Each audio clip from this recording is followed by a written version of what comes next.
please raise your right hand? Do you solemnly swear or affirm that the testimony you're about to provide in this cause may be the truth, whole truth, and nothing but the truth, so help you God? Yes. All right, we have a seat right there, sir. Could you please state your name for the record, spelling your first and last name? Joseph Stratton. Could you please spell your first and last name? Oh, JOSEPHSTRATTON. And sir, what do you do for a living? I am the fire chief here in White Cloud, and I am a pipe fitter at General Motors.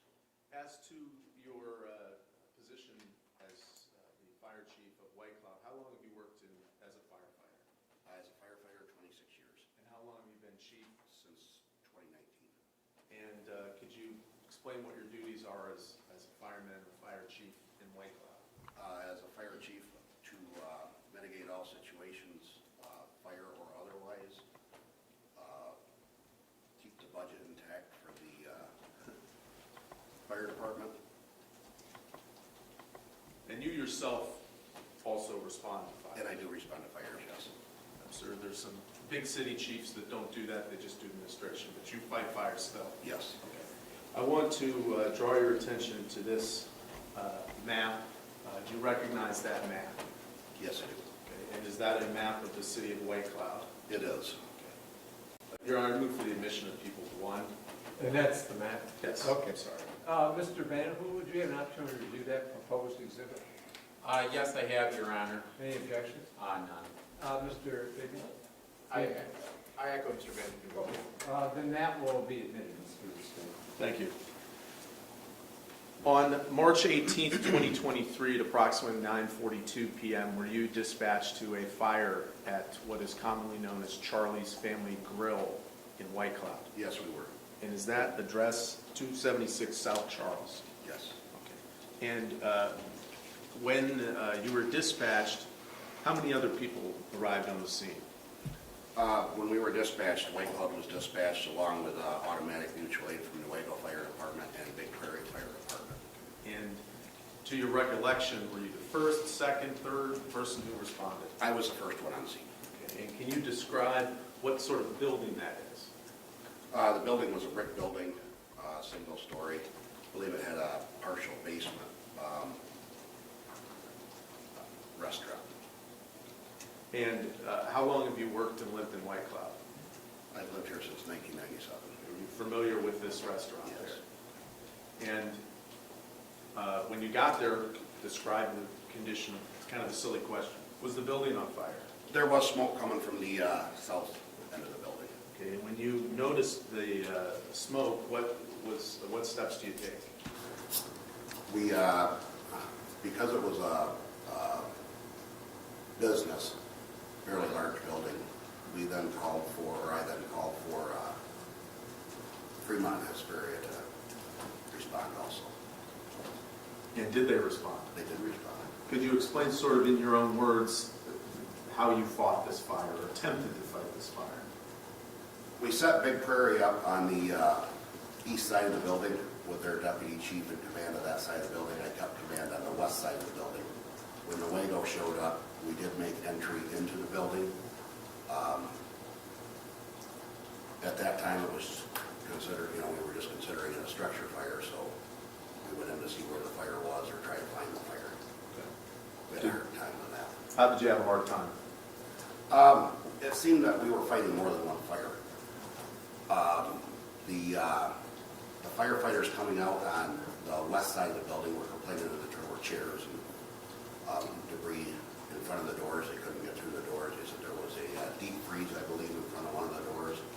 And the firemen on the east side of the building were complaining that there was, like somebody had walked through the whole kitchen area and threw everything on the floor, and they had to wade through all that. They were having a hard time.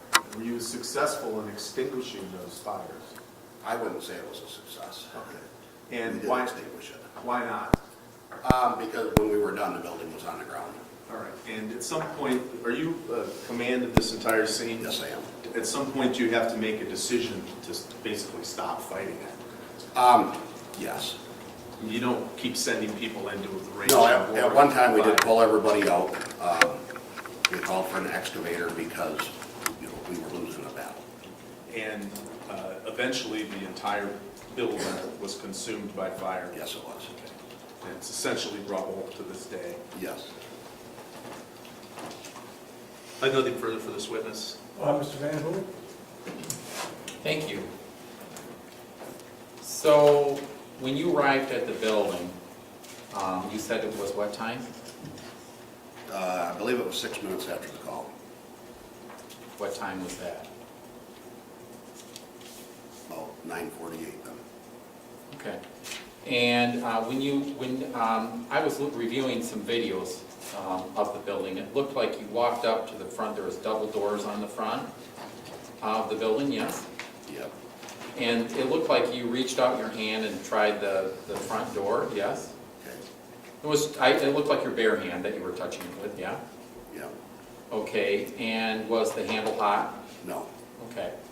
And when you approached that, so you were also peering in the windows? Correct. Okay, and then, so there really wasn't an active fire going on in that main floor? So on the main floor, when I looked in the window had been broken out.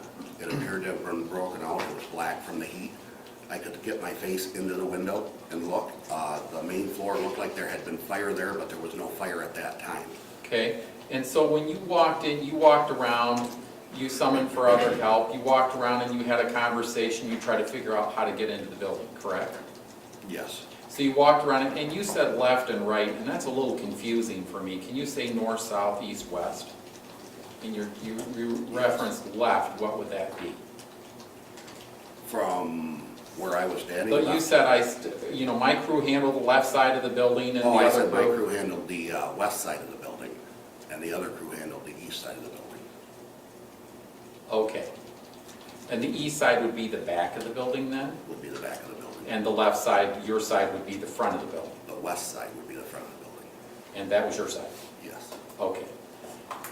So did you walk around to the south side of the building then to the end? I drove around, when I pulled up on scene, I drove around onto the south side, came back around and parked in Okay. subway parking lot. Do you remember what the temperature was out that night? It was a little chilly, but I don't remember what the temperature was. Would it be like -7, -9? Was it fairly cold? No, it might have been 30, but I'd have to look at the report. We have a run report, and it'll say that on there. I'm sure that's part of your. Do you have that run report with you? I do not. Okay. And so then did you get keys then to go into the building eventually? No, Did you enter the building at any time? I did not. Okay, do you know who entered the building? Some of my firemen did, yes. Okay, and do you know which fireman entered the building? I do know which fireman, yes. And what was the name of that firefighter? That would have been, probably have to see the run report to see who exactly entered. What are the possibilities here? Who of your crew would have walked in the building? The firemen that were there, I mean, Who on your crew walked in? Do you know, what are the possibilities? Who was they're there? going to name the firemen now? I guess I'm not understanding. the question. My question is, which potential fireman entered the building, would enter the building? Richard Cubitt. Thank you. And can you spell that last name, please, for the record? Cubitt. Okay. He reports to you? He does. And what did he tell you that he found? He was the one that was saying there were chairs and stuff in front of the doors. Okay. And so when he entered the building, did he say anything on camera that you had a chance to review? On camera? No, I don't think so. Okay. Did you review the footage when he walked in? No. All right. And is Mr. Cubitt here today? No. Okay. Would it surprise you then if he stated that he didn't see anything suspicious when he walked in? It would probably surprise me, yes. Okay. And so you get to the building, it's smoking. there is not active fire in the main floor, correct? Correct. Where's most of the smoke coming from? The top, The very top of the building? yes, The south side of the building? yes. Was there like a cutout where, was there any fire spotted like in the south side of the building at the top near the gable of the building? Not that I saw. So there's no fire coming out of there at all? When I arrived on scene, there was smoke. All right. And so, did you get reports from the south side, or from the east side of the building? Did I get reports from the east side? In other words, did you communicate with the Yes. other team that was there, you know, from the east side of the building? Yes. And what did they say to you? They said they were having a hard time accessing because of all the debris in the way. Okay. And was there, do you know if there was exhaust chutes on the back for furnaces, for hot water heaters, for? That I don't know. All right. Okay. So how long, so the building is smoldering, how much smoke did you see coming out of the building when you came? Was it just kind of like steamy roof kind of stuff? It wasn't heavy smoke, but there was definitely smoke. Okay.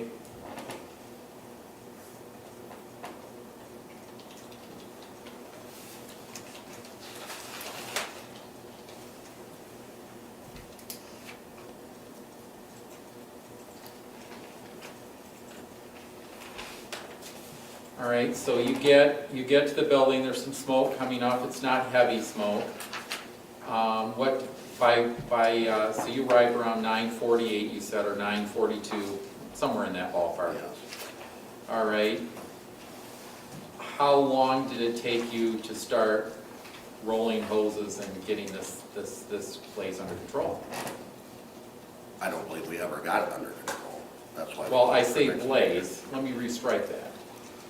There's smoke coming out, so what was the next step for you in this? What did you do?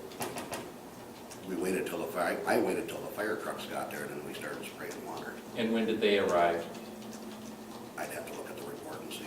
Do you have that report with you? I do not have the report, So you do not know when they arrived? not an exact time. Okay.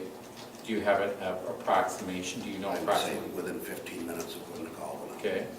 And how long after that was water deployed on the building? From the time the fire truck gets there to the water, probably Yeah. within a minute. Within a minute? Okay. So,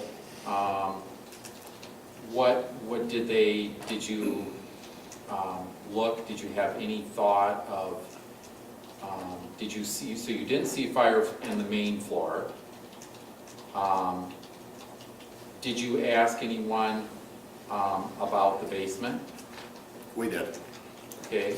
I actually asked Officer Hoover about the basement, and he went over and talked to the Robinsons. And when did that occur in the time frame? We knew there was a basement underneath there, I don't know when that occurred. We were more worried about the firemen falling through, so that's why we asked that question. He had Okay. gone And when, in the time sequence, is it before the truck arrived, after the truck and, it would have been arrived? after the truck. Sometime after, like, when hoses were out, when was the basement inquired about? After the hoses were out, probably. Okay. And this building doesn't have a second floor that's accessible, like a stairway or anything Not that going I'm to aware it? of. Okay. Did you have any conversations with anyone about, you know, where the fire might be? Just with my firemen. Okay. And what did they think? They couldn't figure out where it was really? They were at the having a time? hard time, it was above us and below us, they were having a hard time above us because there was no access to Okay. that area. Was there, did anyone under your command notice that there was any power line or transformer blowouts in the area at the time? We saw power lines, there's power lines to every building there is, but as far as blowouts, no, Was the power out in that area? no, not at that time. Not, when did the power go out? I don't know if the power ever went out, Wesco was right next to it and they were open the whole time. So the neighborhood house, anything, you didn't notice that whether the power was out? No, And you didn't notice about the transformer? no.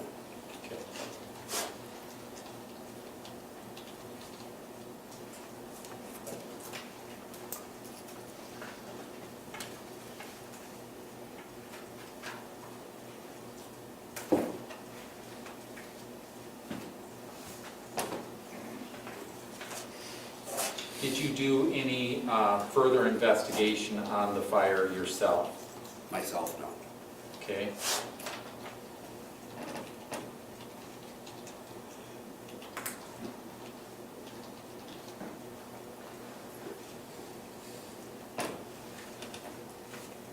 So you have no thoughts of causation really, because you didn't do an investigation on it, am I correct? That is correct. Thank you, Your Honor, I have no further questions. Mr. Fabian? Yes, Your Honor. Thank you very much. Mr. Stratton, I just have a few questions because co-counsel here asked a number of them. But I want to make clear, you said you're a fire chief, correct? Correct. That's different than a fire investigator, correct? Correct. Did I hear you correctly that you never went inside the building? I did not go inside the building. Okay, so when you're talking about these chairs and all these other things, these are things that are being told to you, not things you saw first. All right. Does your unit go in first, or is it big prairie that goes into the building first? I'm sorry, I didn't hear you. Who is the fire department, if I'm understanding correctly, you're at the scene first, correct? Correct. I think you summoned 2 trucks with you, correct? Yes. And then you call for 2 additional trucks, correct? We called for 2, no. We had 3 fire departments that were mutual aided, or ours and 2 other fire departments were mutual aided at the beginning, and we called for 2 other fire departments, not 2 other trucks. Got it, okay. So if I'm understanding correctly, when you arrive, and Mr. Van Den will ask about this, but what you see is a sort of a light smoke on the south side of the building, Correct. correct? Are you aware that there was a call, which is why you're out there, about what the witness is observing when they're calling this in as a potential fire? I am not aware of what. Okay. The south side of the building, is that where the power lines connect to the building on the Yes, south it side? is. Correct. Was that power line arcing? Do you know what I mean by that? Not that, I do know what you mean by that, Okay. but not that I saw. Can you explain to us what arcing means? Can you explain arcing? Arcing is, yeah, when a power line's arcing back and forth when there's sparks. Okay, so you did not see any arcing I or did not see sparking? that when I arrived on scene. Okay, so if there was a call that said there's arcing and sparking at the building when they're calling the police, that would have been news to you? Yes, Because that is not what you observed, correct? that is not what we were dispatched to. All right. So it sounds like the only the only parts that you really see is when you peer in through a window, from what I gather. When I arrived on scene, I drove around the south side of the building, backed out, parked over at the subway, and all I saw was the smoke and what I saw when I looked in the glass, yes. Sorry, I'm very hard to hear you. You said you drove around the south side of the building. When I pulled in, I drove onto the south side of the building between the Wesco and the building, and then Got I it. backed out and came back around, parked at Subway, and walked over across the street. Okay, so you parked across the street on the west side of the West side, street, yes. and you were facing east, and that's the front of the building that you were discussing earlier, correct? Yes, the west side. All right, very good. So the Big Prairie Fire Department goes in first, correct? No, White Cloud would have went in first, we'd have been there ahead of them. Okay, So we'd have hooked a hydrant and we'd have went in first. When they arrived on scene, we had them go to the east side of the building. We don't want everybody on the one side of the building to do any good on a fire like that. got it. So it sounds like from the time you arrived, this fire really starts to pick up sort of intensity. Is that fair to say? Yes, So the east side of the building is the opposite side. The Wesco is where it's the south of the property, yes, and then what is to the north, the animal clinic? yes, All right, very good. And the subway is just across the street on the west side. And that's where you were parked. I thought I heard you talk about some sort of window that you were peering into. Was this on the west side of the building? yes, I think Mr. Van Den will ask me, but he said it wasn't all that hot, but he said it was black. Did I hear that correctly? correct. Is that black because the window is black, or is that black because you think there's charring? Charlie, You said you lived in this community for a number of years, correct? Yes. Sounds like 20-plus years? yes, So you're familiar with that building? yes, It's had some changes to the building over the years, correct? yes, In the last couple of years, for example, there's been a change to the roof structure, correct? yes, In your investigation, did you become aware that there were actually a number of attic spaces above the, so instead of taking a roof down, they would build another roof directly on top of it? that's what I've heard, but I didn't do an investigation. Oh, that's fair enough. The window you peered into, that was on, so the main entry doors to the building are on the west side, one of the middle. Yeah, it was on the west side, but it wasn't the door, it was the window next to it. Okay, and that window was broken? Yes. You said it was broken, but it was like too small for you to fit your head through, but enough for you to peer in. Yeah, it was about that. Okay, so you're using your hands to kind of demonstrate. I'm seeing about maybe the size of your face? Yeah, I want to guess 6 to 8 inches, something like that? probably. How about height-wise? Was it just a wide? It was a little bit taller height-wise. Okay. So it's like what was the shape of that? I don't know, probably the same shape as someone's head. All right, fair enough. Okay, so you're sort of managing the fire response, correct? Yes, Then is it your decision when the crews are called out of the building? yes. Is it also? It's everybody's decision, actually. It is my decision as command, but if on the east side of the building, they call and say, we need to get everybody out, I don't go walk around and discuss it with them. Once somebody says we need to get out, it's time to get out. That's fair enough. But I want to be clear, then, so at some point, you make a decision, let's call it, we're not going to be able to subsume the fire. Is that fair?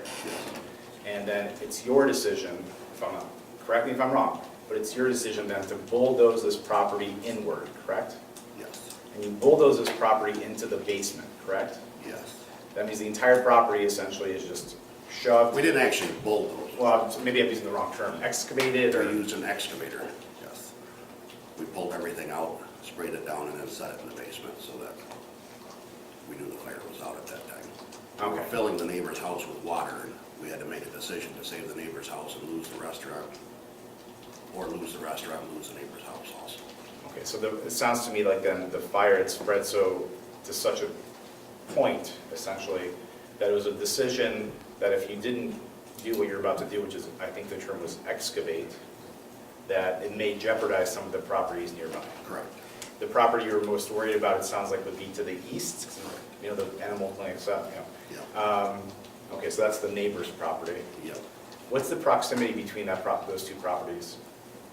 sorry, So it's to the east side, this is where the other team is operating out of, right? right. Is that, I guess there's a map. Are those two properties fairly close? They're very close, yes. All right.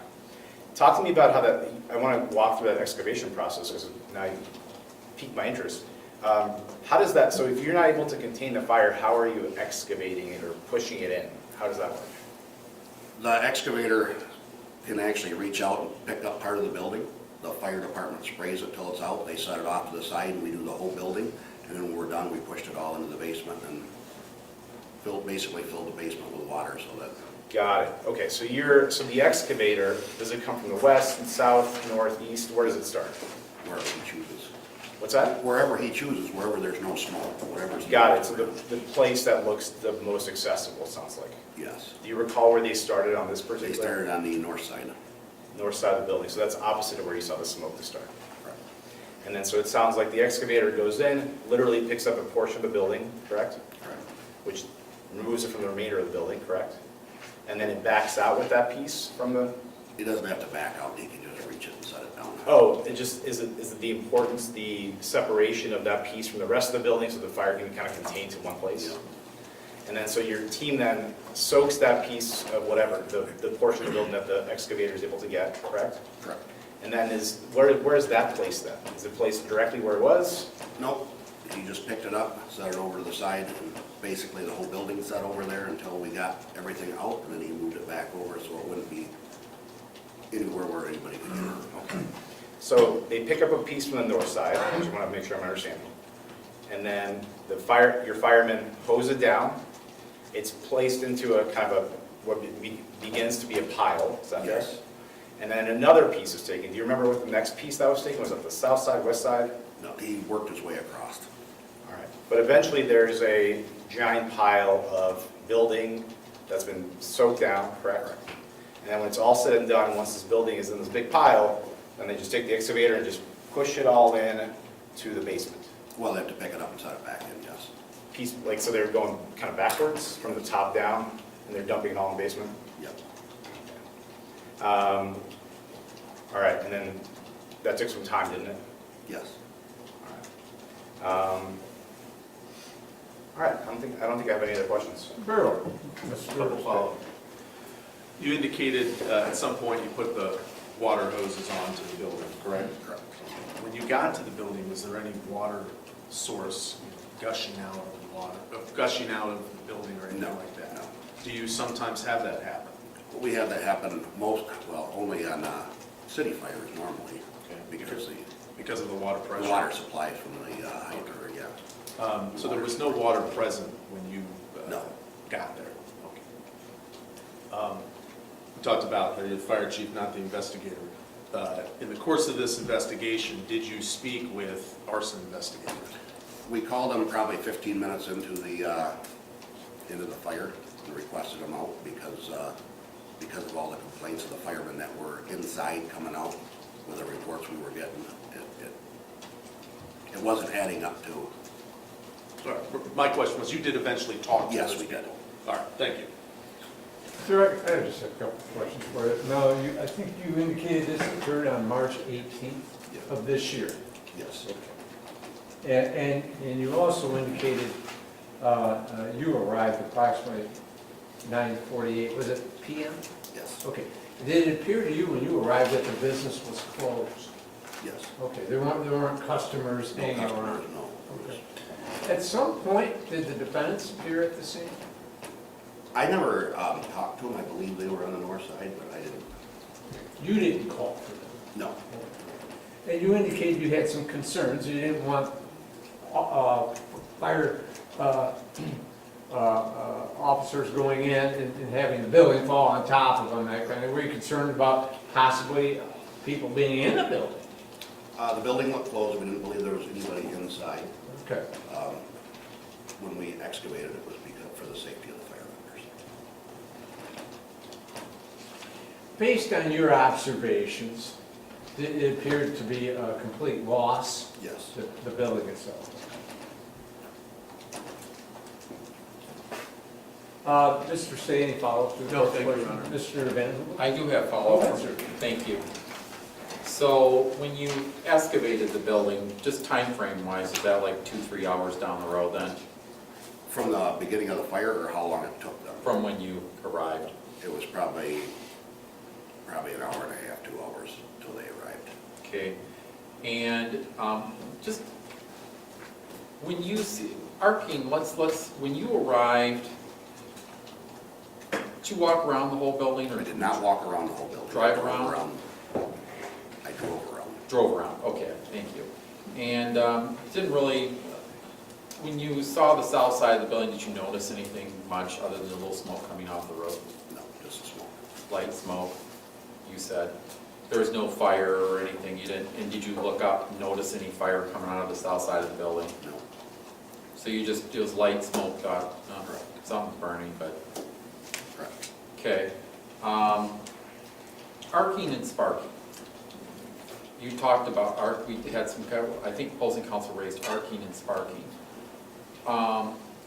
What causes arcing and sparking?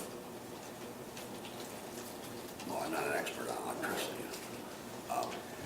I don't know. Is that like when the power line comes in and, Well, normally when a power line comes in, it usually breaks. It usually trips the breaker, and there isn't any arcing and sparking. okay. And can like a lightning strike or a transformer blowing, can that send a power surge in to the places it's hooked up to? I'm not an electrician. I don't know. Okay. Have you seen fires where lightning strikes cause fires to start? Oh, yeah. Okay. And do some of those come through power lines then? In your observation over your various cases that you've had? Not that I've seen, not through power Okay. lines. And, all right.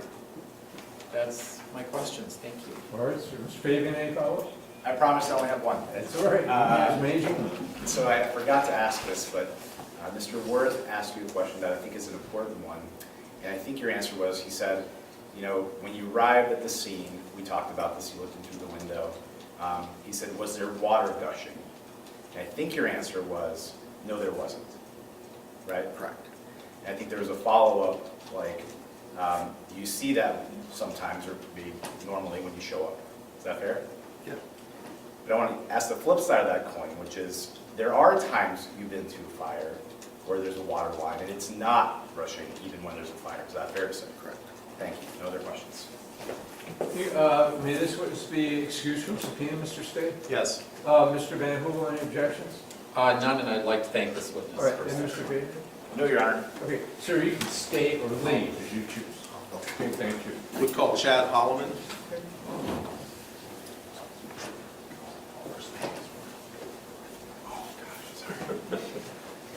Must happen to you.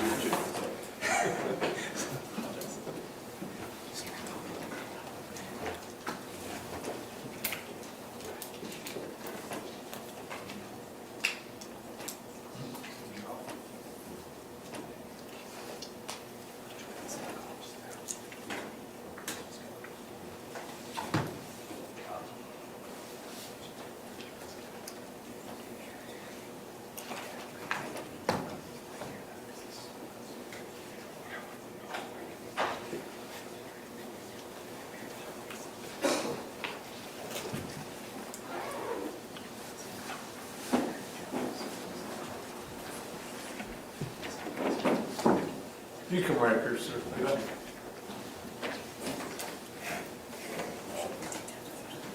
Sir, would you please raise your right hand? Do you solemnly swear or affirm that the testimony you're about to provide in this cause may be the truth, whole truth, and nothing but the truth, so help you God? Good. If I can have a seat with this. Could you please state your name for the record, spelling your first and last name? Chad Holloman, C-H-A-D, last name H-O-L-L-E-M-A-N. And sir, what do you do for a living? I work for State Farm Insurance. So approximately how long do you work for State Farm? I started in March of 1998, so about 26 years. And what is your role with State Farm? I'm a claims specialist. Okay, and what exactly is a claims specialist? So I work in our investigative unit. I investigate insurance claims as a claims adjuster, claims specialist. And as a, I'm sorry, you said it the first time, what is the exact title? It's a claims specialist. As a claims specialist, are you given access to insurance documents for policies that State Farm has on certain properties? I am. Okay. I want to talk about three of those properties. 276 South Charles Street in White Cloud, which is commonly known as, at the time, as Charlie's Family Grill. Was that property insured by State Farm? It was. And briefly for the court, what does the policy cover? So it's a business policy at that location, and typically, so business policy would cover, I guess in general terms, structure, contents, and then there's loss of use coverage too. And what types of losses trigger that coverage?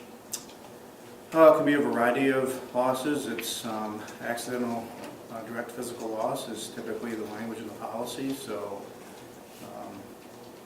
I mean, it can be a variety of things.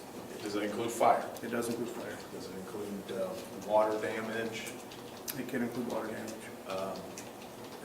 Somebody runs the car into the side of the business, that could be covered. Sure, wind damage, those things. I assume that you get several fire claims if it's a building that's been destroyed. So our investigative unit will get typically fire losses or theft losses, that sort of stuff. And that 276 South Charles, Charlie's Family Grill in White Cloud, was that property insured on March 18, 2023? It was. I want to talk about a residence at 1096 East James Street in White Cloud. Was that property insured by State Farm? It was. And did that policy cover?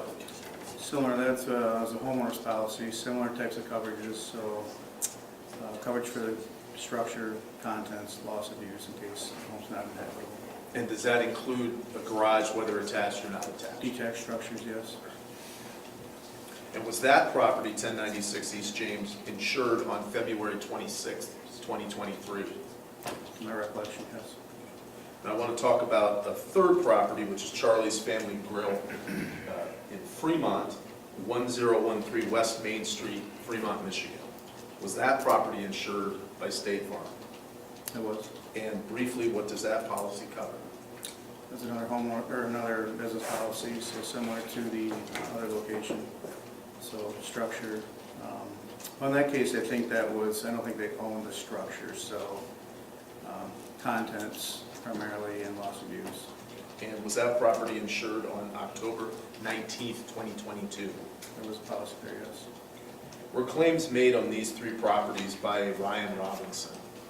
Yes. And have you had a chance to meet and speak with Ryan Robinson? I spoke with Ryan Robinson over the telephone, Have you met with him in person? not in person. Okay. And so as to Charlie's Family Grill in White Cloud, 1076 James Street, was an insurance claim made on that business? Yes. For what type of event that caused the claim? For the Charlie's Family Grill in White Cloud? Yes. A fire. And the... Mr. State, you referred to the Charlie's Grill on James Street. I didn't mean to say that. I didn't think so, so that's why I thought maybe Let's see this again. you originally called it on Charles Street. Yeah. But when you just asked about Charlie's Grill on James Street. I think I mistyped it, Your Honor. Thank you. Okay, I just wanted to If you make give sure me we're clear on the addresses.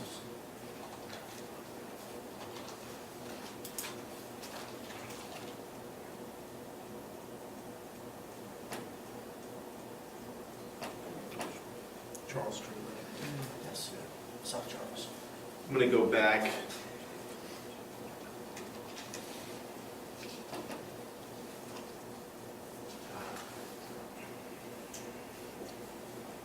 So Charlie's Family Grill in White Cloud, 1076 Charles Street.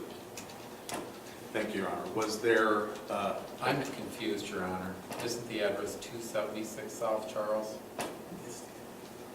what's the address? That's what it's been referred to as earlier. Yeah. Sorry, Your Honor. No, it's all right. The typo from the other address. No problem. 276 Charles, White Cloud, Charlie's Family Grill in White Cloud.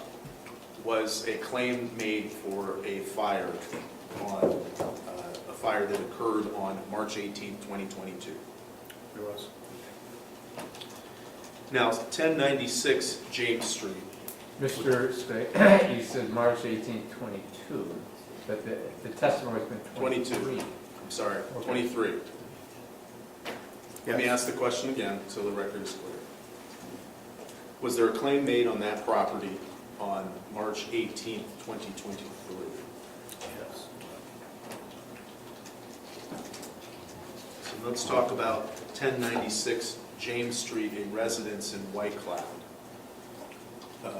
Was there a claim made on that property, date of loss, February 26, 2023?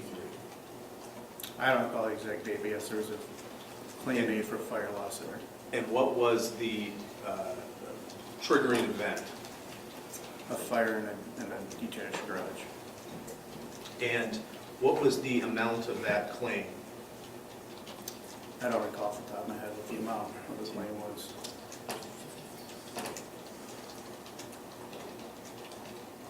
Does the amount of $54,982 seem correct? Sounds correct. Okay, and in the course of that claim were several documents submitted by Ryan Robinson to support that claim. Yes.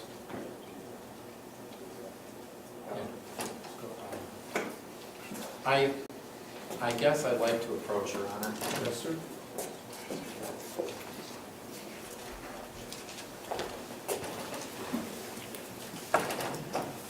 So it was paid.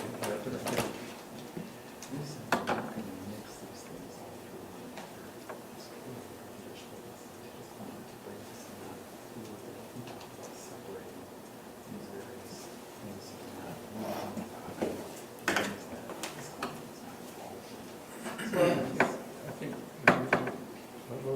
what I even did was that trial.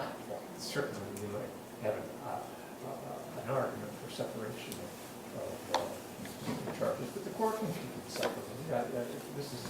preliminary examination, it's fact finding, so that's not an issue as far as I'm concerned. Thank you.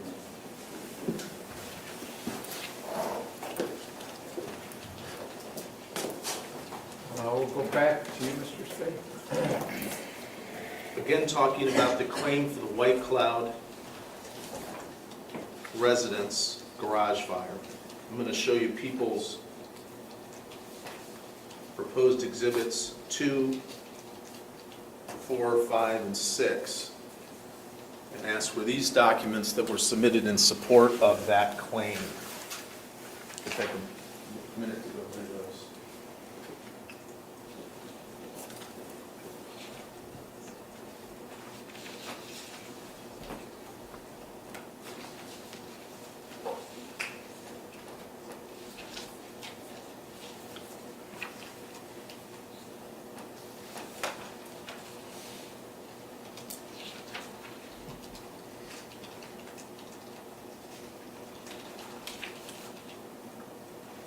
Yes, I recognize those documents having been submitted on the claim.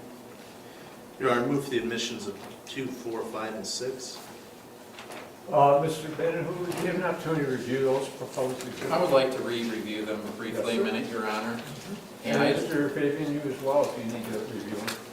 Your Honor, I'm not sure these pertain to my Right, client. and I don't think so either at this point.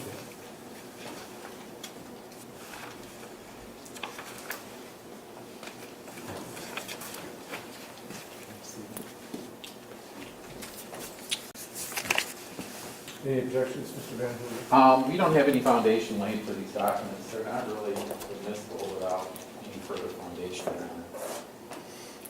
Oh, so you're objecting on the basis of foundation? Correct. Okay, Mr. This State? access to the records, they were submitted by one of the defendants as part of the claim, it's party admission, for one thing. I think the court should admit it. Very well. Sir, you have, in your office, you have access to the records Yes, that are electronically. submitted? Okay. And you're familiar with these particular documents? I recognize them. Yeah. I'm going to allow the admission of people's proposed exhibits number 2, 4, 5, and 6. Proper foundation was laid, and the court finds that the exhibits are relevant. I want to move on to 1013 West Main Street, AKA Charlie's Family Grill in Fremont. Was there an act that caused the reported loss on that property on the date of February 26, 2023? There's a claim I'm submitted. sorry, that's not the correct date. It's October 18th, 2022. There's a claim submitted for a fire at that location. Okay, and was there a document submitted by the defendant, Ryan Robinson, regarding that claim? There was. I'm going to show you people's proposed number 7. Recognize that document. That was in the file. I do recognize that document. And I'll get back to this. Is that for that Charlie's Family Grill in Fremont? Yes. There are move the admission of people 7. Mr. Van Hoover? Yes, thank you, Your Honor. Okay. No objection. No objection. And Mr. Fabian, perhaps is not relevant, no No. objection to No objection, Your So Honor. that'll be Thank you. admitted. Mr. Stay, that's going to be admitted. Thank you, Your Honor.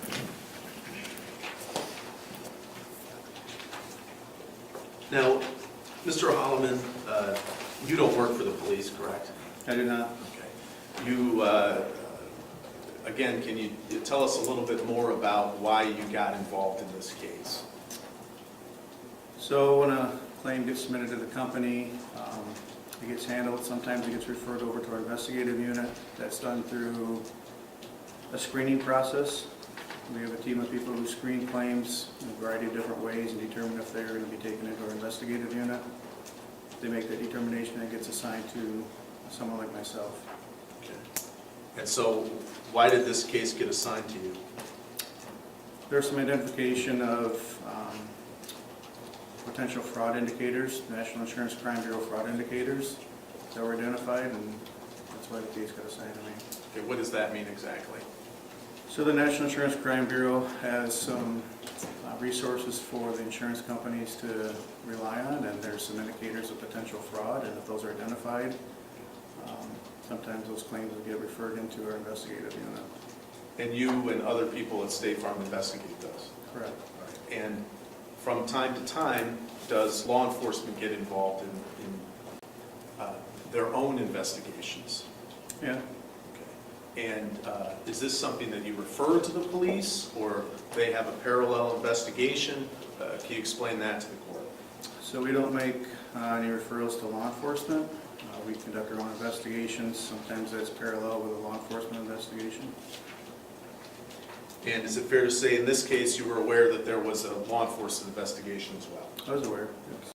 And as part of the statutory insurance scheme, the laws behind insurance, that State Farm is to share some of this information with law enforcement if they request it. Law enforcement requests it through an immunity request, and we produce claim material information. That's done through an internal unit in the company. And occasionally, documents are obtained from an insurance company, in this case, State Farm, through search warrants.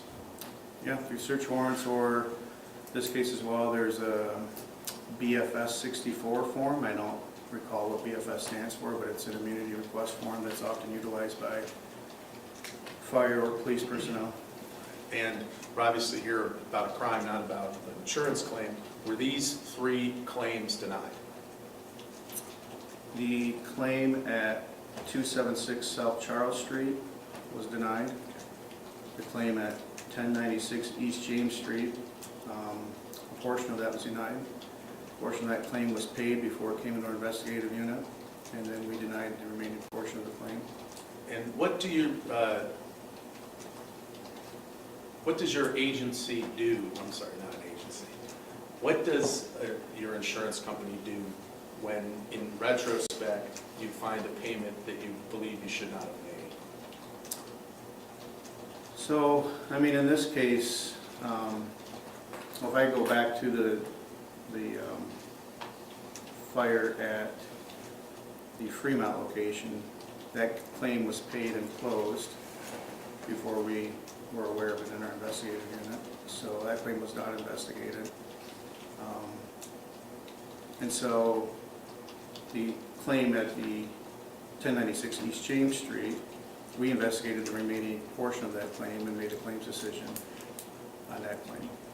So I guess my greater question is, and I've been prosecuting most of my career, do you attempt to claw back money you felt that, or do you just write it off? I'm going to object as a, well, Go ahead, Mr. I'm sorry.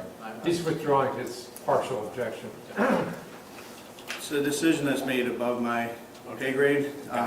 In my experience, the company typically doesn't seek recovery of those funds. We don't typically sue our insureds for money that we paid that we felt, that we later learned that we didn't know. All right. But I don't make those decisions. All right, thank you. Nothing further. Mr. Vandenberg? Thank you. So you mentioned 1013 Main Street in Fremont. That claim was paid, yes? Is that the Charters Family Grill in Fremont? Yes. Yes, that claim was paid. And there's been no further investigation of that claim, correct? We did not investigate that claim. So it would be fair to say that they probably think there's nothing wrong with that claim, correct? Can you clarify? Would it be fair to say then that your company hasn't, thought that there's anything wrong with that particular claim? I have a concern with the document that was submitted on that claim. So I Okay. would disagree with that. You have a receipt up there, it's labeled as exhibit number 8, I think, yeah? Number what? There's a exhibit up there for a grill, Number 7? number 7, thank you. And, but your company hasn't followed up on that. They did, you said, on 1096 James, the garage fire. And they did on South Charles, correct? So 1096 East James Street, that claim was still open when it came to our investigative unit, Okay, as was 276 South Charles Street. okay. But there's no further evidence that there's anything wrong with 1090, with the Fremont claim, correct? I mean, they've closed it, they paid it, The and there's claim no was further paid. investigation. The claim was paid and closed Okay. at the time that I received the referral on the 276 South Charles Street address. All right. So, and there's been no follow-up. You did follow up on the garage, now the garage fire, let's clarify this. The garage fire on 1096 East James Street, you did pay that claim, correct? It was fully paid. Claim was not fully paid. There's some benefits remaining open on that claim. What benefits of those? Replacement cost benefits. Replacement cost benefits. Okay. But you did pay the majority of the claim then, correct? The majority of that claim was paid before it came to me, yes. Okay. So you've got that, and on the main street in Fremont, there's no sign of anything wrong there that your company has uncovered, correct? I disagree with that. Why do you disagree? I think there's some questions about the documents that were submitted. And No, the I'm fire asking itself. about the document. There's one, Exhibit 7, a fryer. It was a grill fire, right? The claim was a grill fire in The claim was Fremont. made for, yes. Those happen a lot in restaurants, I'm guessing, correct? I don't know. How long have you been in the business? I've been with the company 25 years. Okay. Have you done claims adjustment? I have, Okay. How much do you pay in premium on a restaurant per month? I don't know. Would 5,000 a month sound about right? I don't know. I don't handle the premium Okay. side of the business. Okay. So, but you know that grills, restaurants have grease fires and things like that. As a citizen, I suppose, I mean, So you've I don't never have seen. experience with grill You've fires. never seen a grill fire is what you're telling this court? In my time with the company, Yeah. as an adjuster, Yeah. I have not. Okay. So you have no experience with that? I do not. So you're basing whether this is legitimate based on the other two incidents, correct? No.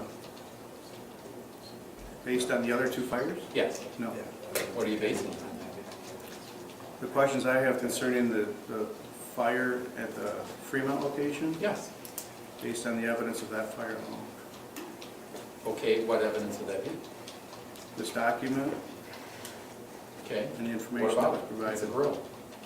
What's that? It's a grill. It's purchase of a grill. What about it? About this document that I have questions about? Yeah. Yeah, for the record, he's looking at Exhibit 7. Thank you. For example, the invoice does not provide any identification for an address for where this grill was purchased from. It states Mike Restaurant Repairs LLC with a phone number, and then email Mike's Rest Repair at gmail.com, but no Okay. other identifying So- information for that business.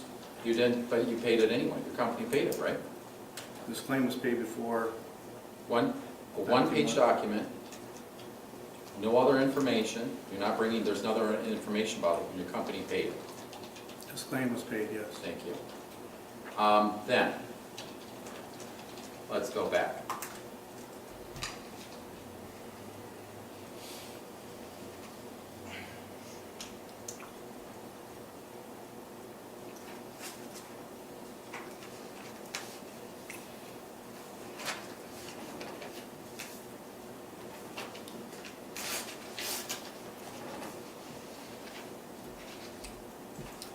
I have no further questions. All right, Mr. Bailey?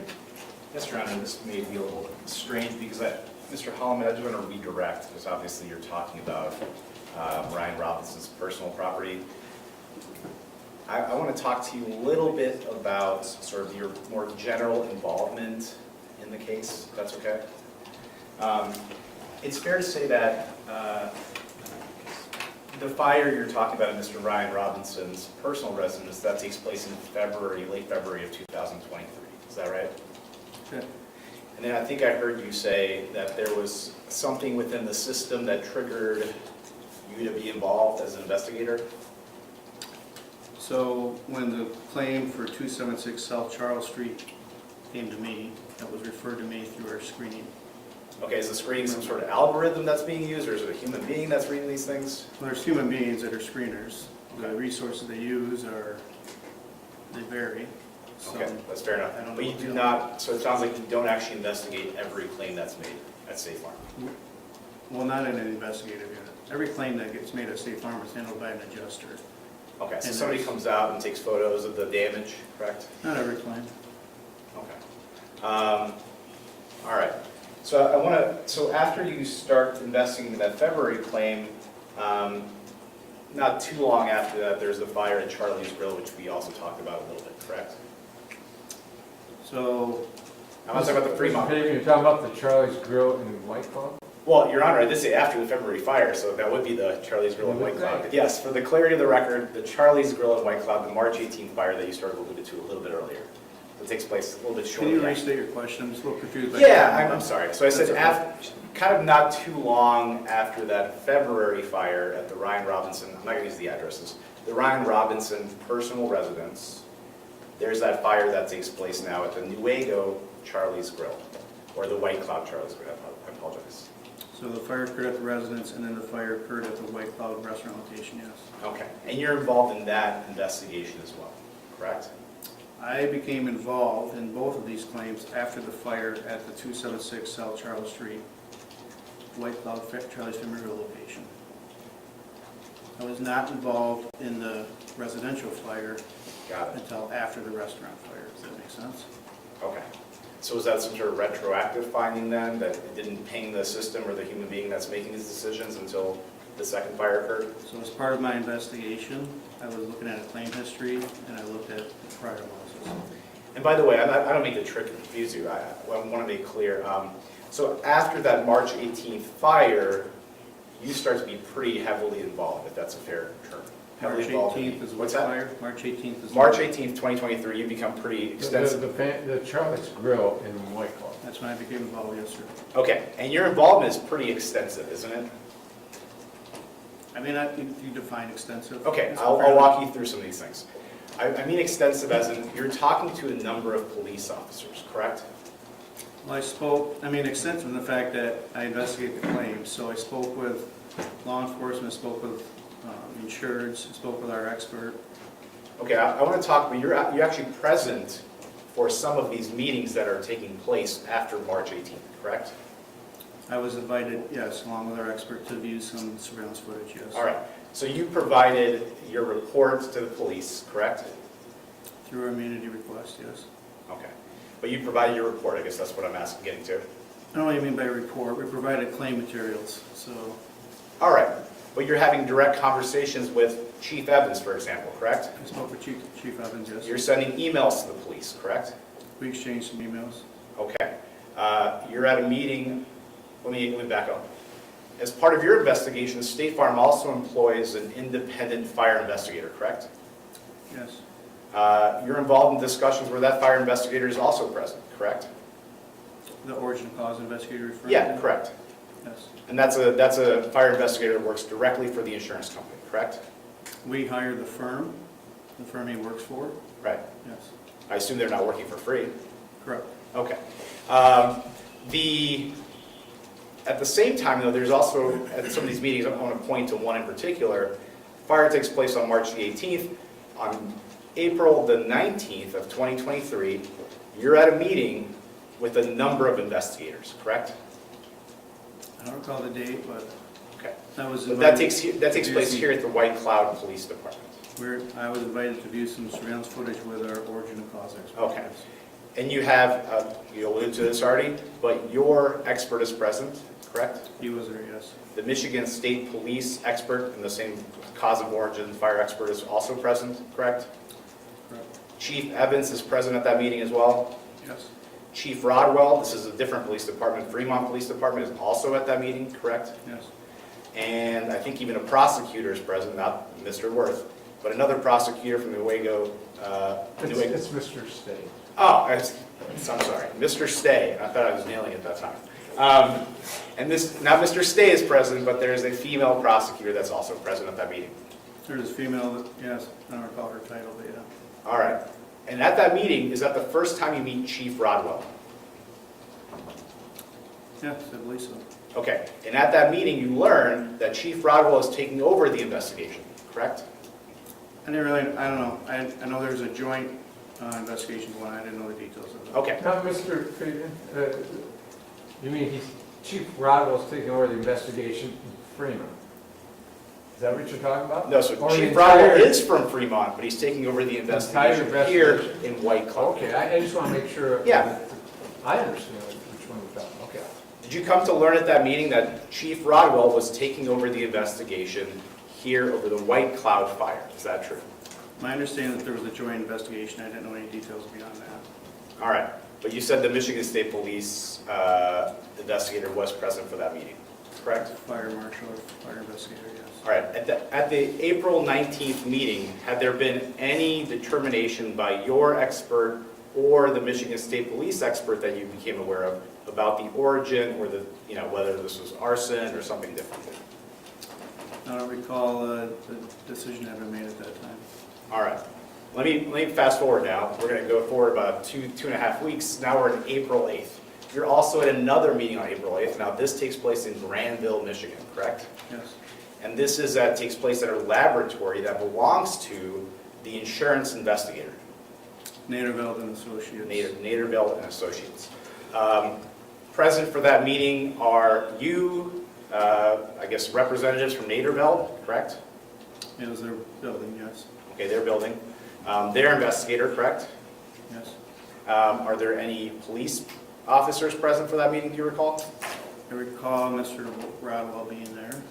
Okay, Chief Rodwell. Yes. And then we also have the Michigan State Police investigator is there, correct? I believe his name is Poplik. Is his last name, if I'm not butchering it? Yes, I don't recall offhand if he was there or not. All right, and then this is where they do a more like a thorough deep dive, where Naderveld is sharing what they believe they've concluded, correct?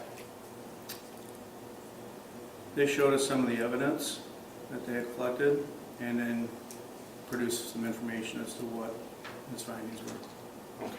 So Naderveld actually, this is the private company, collected evidence from the site, correct? Yes. Did Michigan State Police, to your knowledge, also collect evidence, or just Naderveld? I believe Michigan State Police did as well. All right. Had Michigan State Police, to your knowledge, before that May 8th meeting, made any conclusion or any thought about what started the fire? I don't recall. Okay, that's fair enough.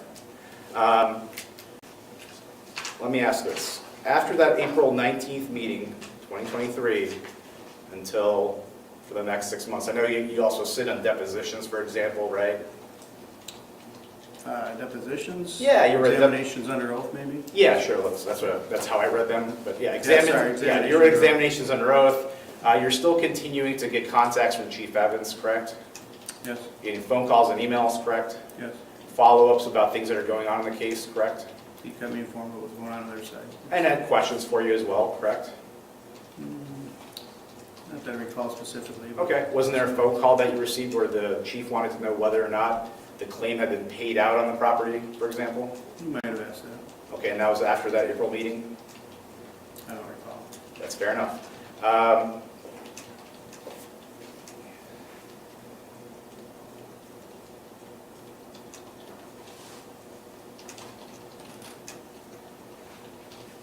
All right, I have no other questions, thank you. All right, Mr. State.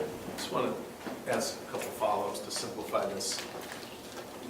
You get assigned to this case because there are 3 fires involving the same individual or individuals within I guess 5 I'm going to months. object Yeah, what's your objection? this question because we've had discussions about the individuals not being connected in this prior to, that all 3 individuals. I don't know. No, that's all right. I'll be sure to say. Go ahead, Mr. State. Roughly, that's why they call on you. One of the reasons the claim got referred to me was because of loss history, yes.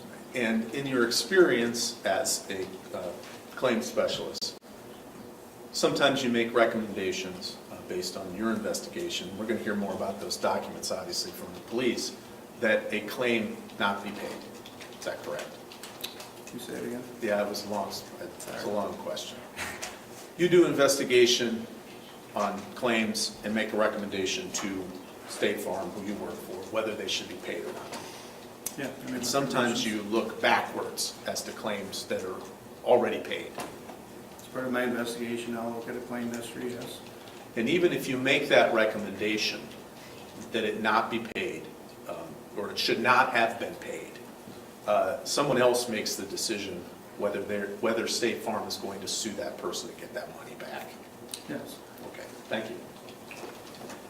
Sir, I have just a couple of questions for you. You said you investigate claims, you don't investigate fires, is that, Investigate claims. you investigate claims? That's true. And so, part of your investigation of the claims is based on other parties investigating the fire, is that true?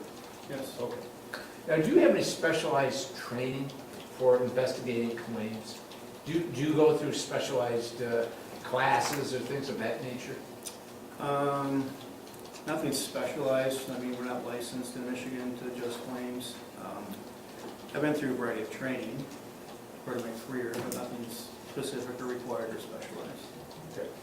Okay. And at some point, do you make a recommendation to somebody else in State Farm whether a claim should be paid or not? I do. Okay, that's not your decision. Not ultimately, no. sir. Ultimately, it's somebody else's. Okay. And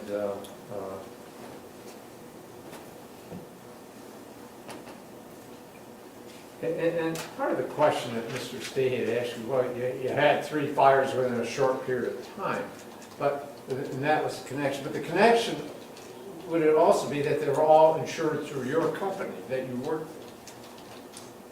Yeah, I mean, every claim is a State Farm claim. Exactly. Yes, sir. Okay, the one in Fremont and the 2 in Whitehall. Yes.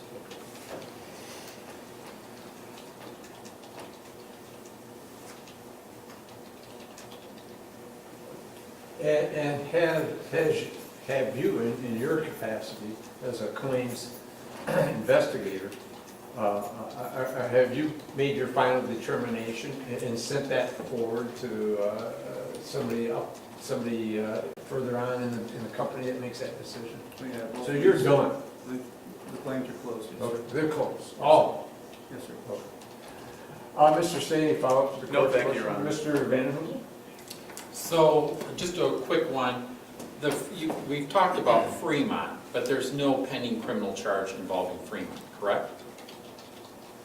I think that's a question for law enforcement or the prosecutor, not myself. You have not sir. communicated with any law enforcement about Fremont? We've provided claim file materials to them through the immunity request. Okay. But to the best of your knowledge, there's no criminal charge in Fremont, correct? I don't know. Thank you.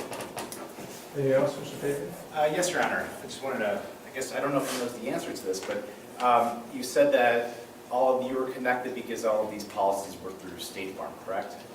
All these policies were through State Farm, yes. All right. As part of the investigation, did you figure out whether Mr. Robinson had just acquired State Farm insurance? For my investigation, I'll look at their policies and when they started. Okay. Isn't it true he's had a State Farm insurance policy for almost 2 decades before this? I don't recall. Okay. If that's what State Farm says is accurate, you wouldn't disagree with that? I wouldn't disagree with that. That's right. Thank you.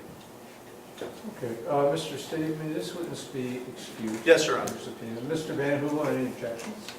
I do, Your Honor, if there's going to be further testimony on the receipts given that he talked about, I would reserve to call this witness back. All right. Mr. Stave? No objection. Okay. Anything else, Mr. Stave? No. Okay. You work here on White Claw? I don't. Oh, you don't? Okay, so there's a possibility you may be recalled as a witness. So you'd have to have a seat out in the hall, okay? All right, thank you. Thank you. We're going to break at noon, so we can take a short recess now, or if you're ready to keep proceedings. Anybody need to take a short recess? No? Okay. We'll be breaking at noon, so go ahead, Mr. Stave. Thank you, Your Honor. And Mr. Stave, can I have all the exhibits Yes. that have been admitted so far? I don't want to lose any since... We'll call Chief Dan Evans.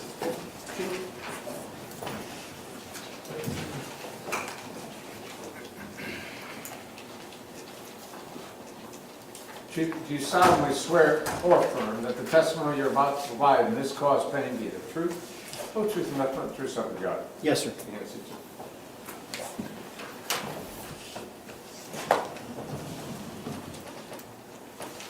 Could you please state your name for the record, spelling your first and last name? Daniel Evans, Danielevans. And sir, what do you do for a living? I'm the chief of police for the city of White Cloud Police Department. Approximately how long have you been employed in that capacity? 7 years as the chief with 20 total years of experience in law enforcement.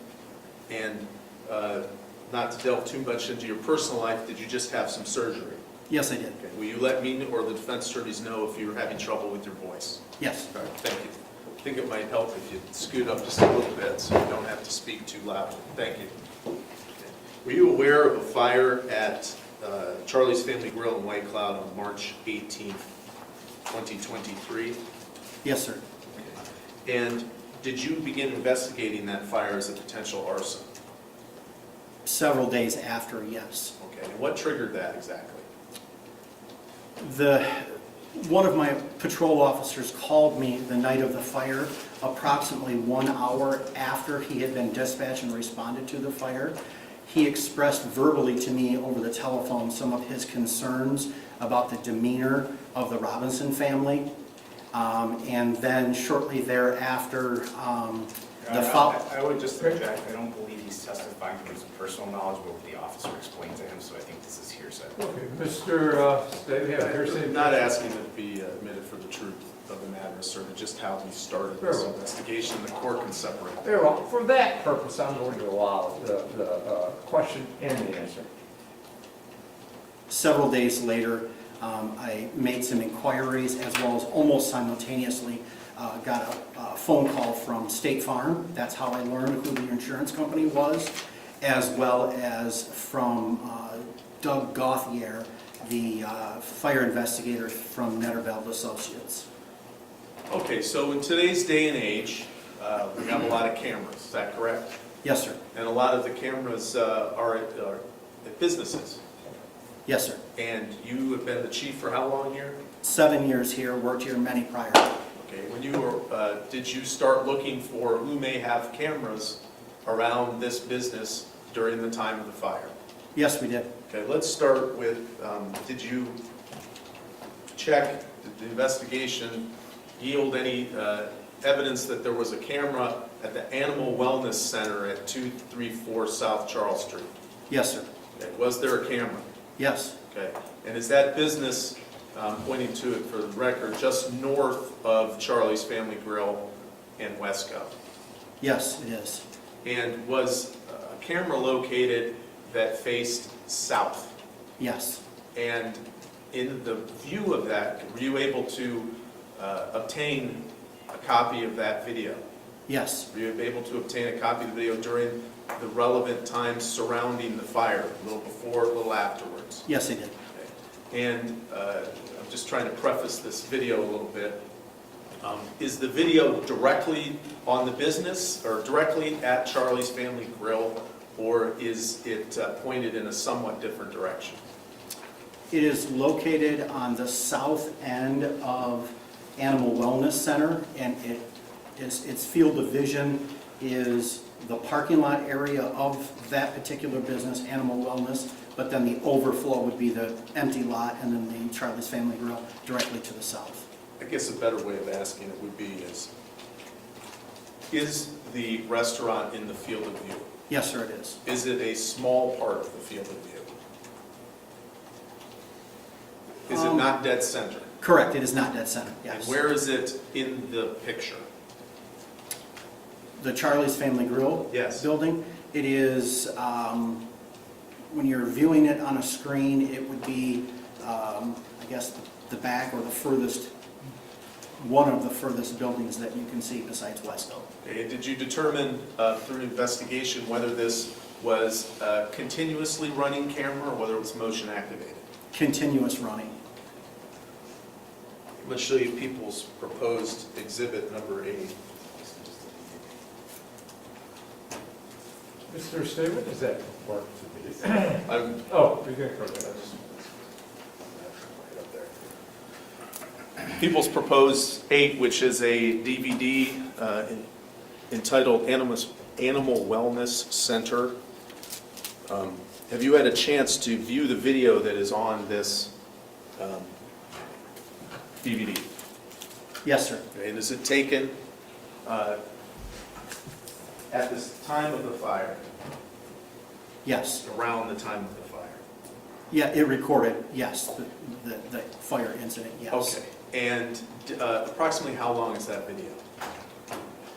The video that I viewed was like 11 hours long, Okay. but as far as the actual, I guess what I would describe as the events of the fire, it started recording, I believe, pertinent evidence about 7:20 p.m. and then throughout the evening during the fire. All right, but as to this video, if I told you it was about 7 minutes long, have you watched the 7 minutes before and after the fire? Yes, sir, I have. You know, I removed the admission of People's 8. Mr. Van Hool? One moment, Your Honor. I appreciate it, thank you.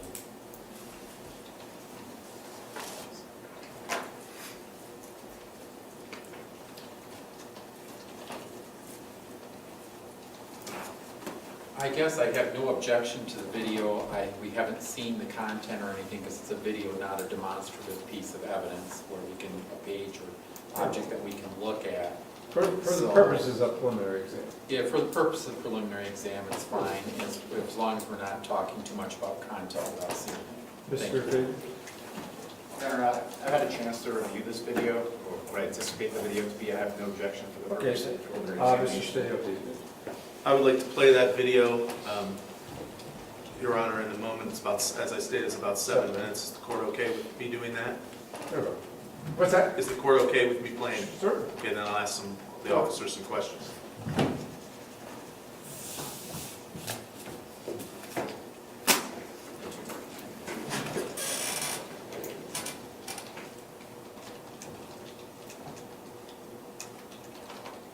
Nope, that's, apologize.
And, Your Honor, before I forget, I'm going to be asking the court to view that admitted evidence potentially on the court's own computer. When I do play it, there is a very small sliver of the top that does not appear to be playing there. It's much more readily visible as smoke and that type of thing. I know it's very difficult for the court to see it on this screen. It is far easier when you're closer with the actual disc. So I'll be asking the court to review that when the court feels is appropriate. Okay, so Officer or Chief Evans, upper right-hand corner of that video is Charlie's Family Grill. Yes, sir. Okay. And the end part of that video shows some smoke and then a fire. Would you agree with that? Yes. And in the time leading up to that fire, at least in this 7 minutes, do you see any vehicles that are located next to that business? Yes. I guess I'm going to object. That question, we've got basically, from what I can see from the timestamps on the video, a 6-minute period when the start to stop of the video according to the screen. Then my question is when, because I think that the question is confusing and possibly in this, the question being asked would confuse the court as to when are we talking about. So I guess that's my objection, is it's vague and confusing answer. Sure, but I'm not confused, so you can go ahead and ask the question, Mr. Stay, and I'm going to allow the answer. So long, I've forgotten. So about a vehicle. Did you view any vehicles on that video? Yes, sir. And what types of vehicles? Ford pickup trucks. And how do you determine that?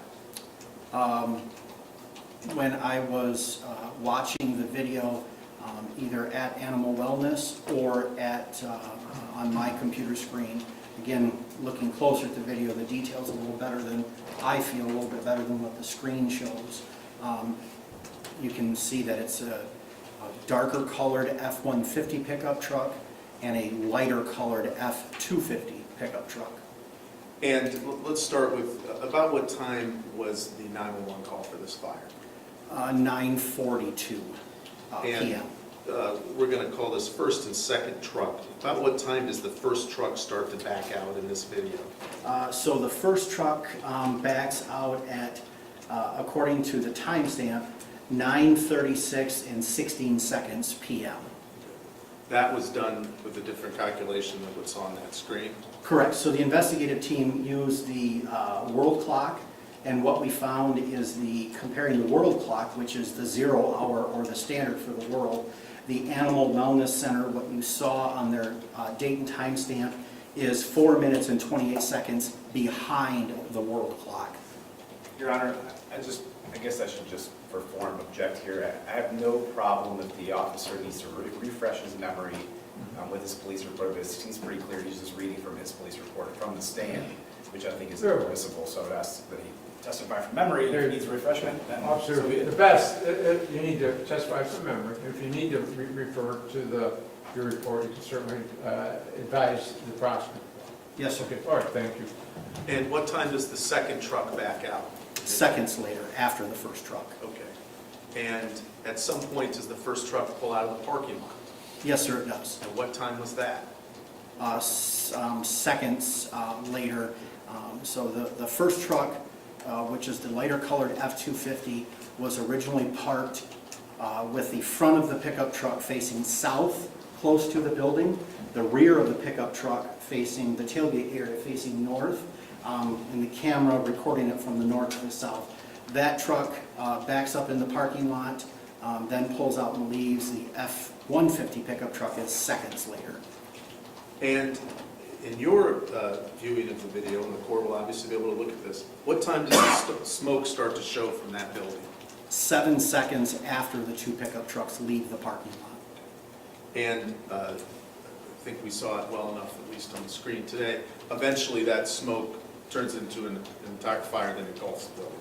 Yes, sir. Okay. And obviously, it's difficult to even sit through a 7-minute video like that. But did you have a chance to review the video from, we have the start of that video back? Yes, sir. And how long were those two trucks there? The darker colored F-150 pickup truck showed up in the morning hours on the day of the fire.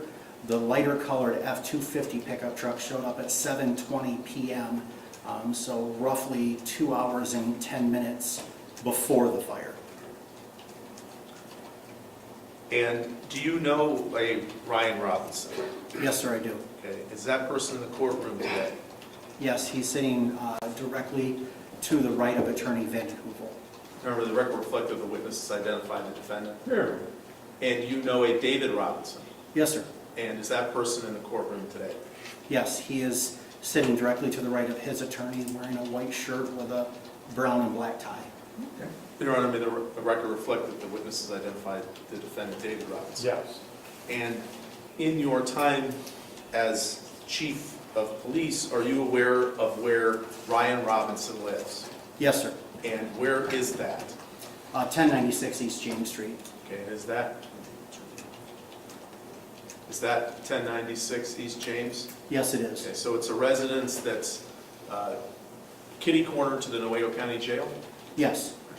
And are you aware, through your time as police chief, of David Robinson's residence? I am. And what is that address? 270 South Leicester Street.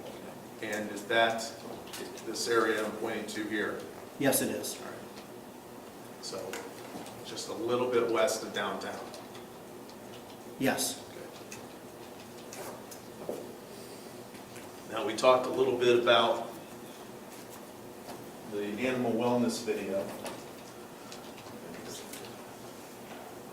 Were you able to determine whether there were, well, you've worked here a long time, you're aware that the county campus has video Yes, I am. and quite a few cameras, would you agree with that? Yes. And were you able to view the videos during the time period just after this fire in the area surrounding the county campus? Yes. Okay. And I had to make myself a little diagram here. Bear with me. Is there a camera facing south on the jail towards Ryan Robinson's residence? Yes, there is. And is there a camera on that corner, southeast corner, facing down westward James Street? Yes, sir, there is. And were you able to obtain those videos from the time period directly after the fire? Yes. And have you had a chance to view those videos previously? I think I asked you that. Yes. Okay. And I'm going to show you People's Proposed 9, which is a DVD entitled Robinson Travel. Do you recognize that? Yes, I do. And have you had a chance to view those videos that are upon this disc? Yes, I have. Your argument for the omission of 9? Mr. Van Hoen? I have no objection, Your Honor. Mr. Peter? No objection. Okay, that Thank was you. good.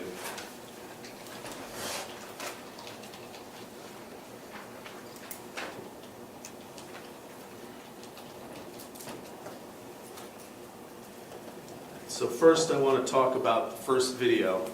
And again, I'd like to get the directions here. Is this video we're about to view a video or a camera that is facing south towards Ryan Robinson's residence? Yes, it is. And was it taken at a time that was close to, let me rephrase that.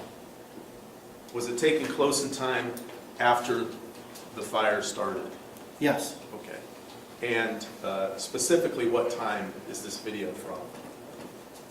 9, I believe it's 43 p.m., seconds after the fire at the 276 South Charles. Would it refresh your memory to look at your report? Would Yes. ask if you could do that, please. So we're talking about Ryan's truck. Yeah, I'm sorry, I misspoke. It is the jail video, 9:37 and 29 seconds p.m. 9:37:29. I'm asking specifically about Ryan's truck. Oh, excuse me, 9:37:06. The second time I gave you was for Mr. David Robinson's truck. Your Honor, I'm going to play that video. Your intent is to play Exhibit 9? Yes. Okay. There are 4 videos on Exhibit And approximately how long are those? 9. I believe they are all each under 30 seconds. Oh, okay, well, go ahead. People have made some attempt to call this down, Your Honor. Hereabouts.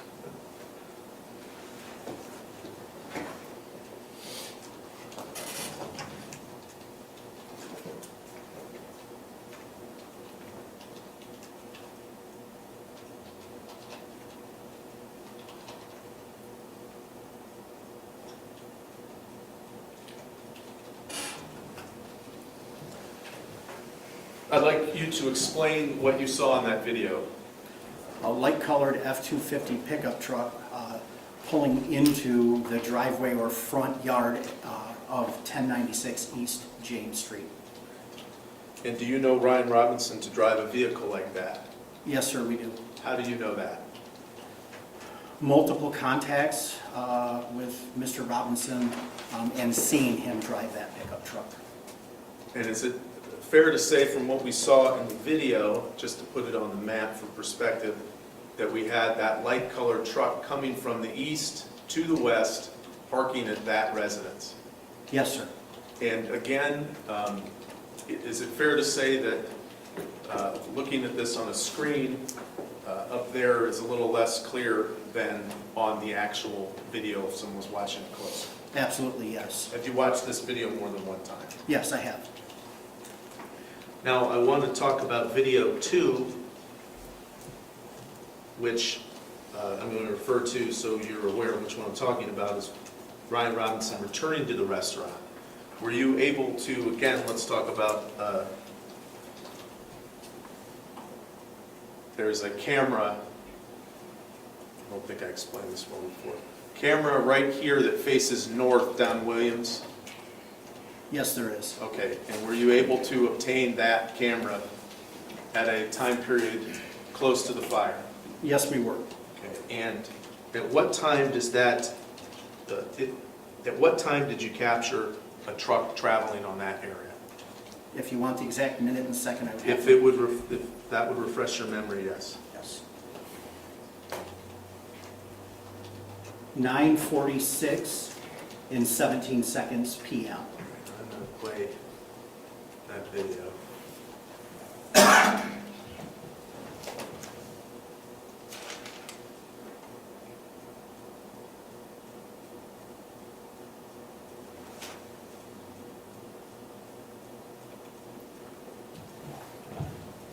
And could you basically describe what you see in that video? A light-colored F-250 pickup truck traveling northbound down William Street and then turning right onto Newell Street. Okay, and so we have going north here on Williams and then right on Newell. Yes, sir. Okay, and that, obviously, the restaurant is not on the video, but is that the direction towards Charlie's Family Grill, my club? Yes. Does that look like the same truck that was in the first video? Yes, sir. Okay, and you recognize again that as a truck driven by Ryan Robinson? I do, yes. And your investigation yielded that both Ryan and David went to the scene? Yes.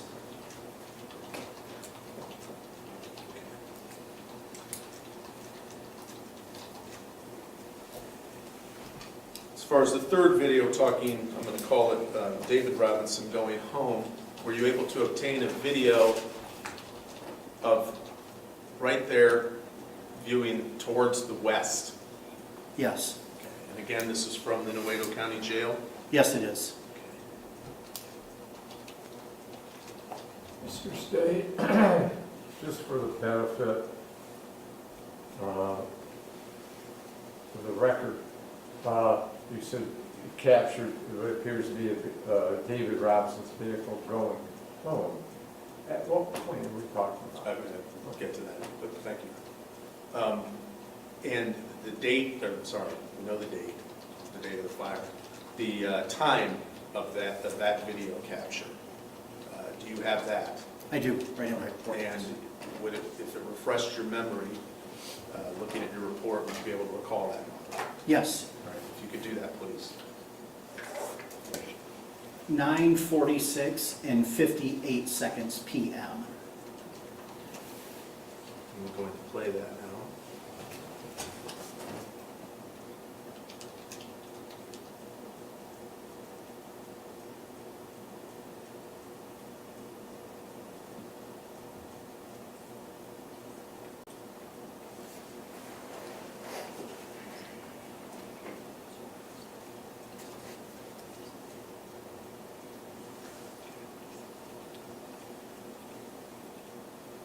And again, to summarize, we're looking from right there to the west. Yes, sir. Okay, and what do you see in that frame? A dark-colored F-150 pickup truck on James Street, traveling westbound. And do you recognize that as a truck that's driven by David Robinson? I do, yes. And is that truck driving away from the restaurant? Yes, And is it driving towards, at least generally speaking, 270 South Leicester Street? yes. And you know that as David Robinson's residence? I do, yes. And were you able to obtain a video, again, from looking north on Williams, that same camera, were you able to obtain a video of that same truck traveling that portion? Yes, sir. And at what time did that travel? Exact If you minute and could, second. if it refresh your memory, you can look at your report. Mr. Stay, are we now looking at sequence 4? Yes. So earlier, I have to make a clarification. Earlier, you asked me the question of the Mr. Robinson and the dark-colored F-150 pickup truck traveling westbound. I stated it was 9:46:58. That is my error. The exact time was 9:37:29 PM. The answer to the question that you're asking is 9:46 and 58 seconds PM. After the fire was reported. Yes, sir. Okay.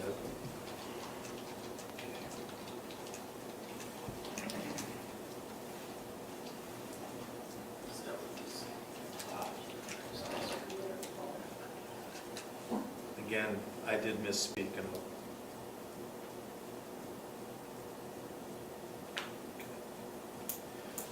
I misspoke a little bit. Is that again this camera that faces west? Yes, on the corner, yes, sir. And do you see a black truck come west to east towards the general area of Charlie's Family Grill? Yes, Okay, and you stated that that was 94658? yes, sir.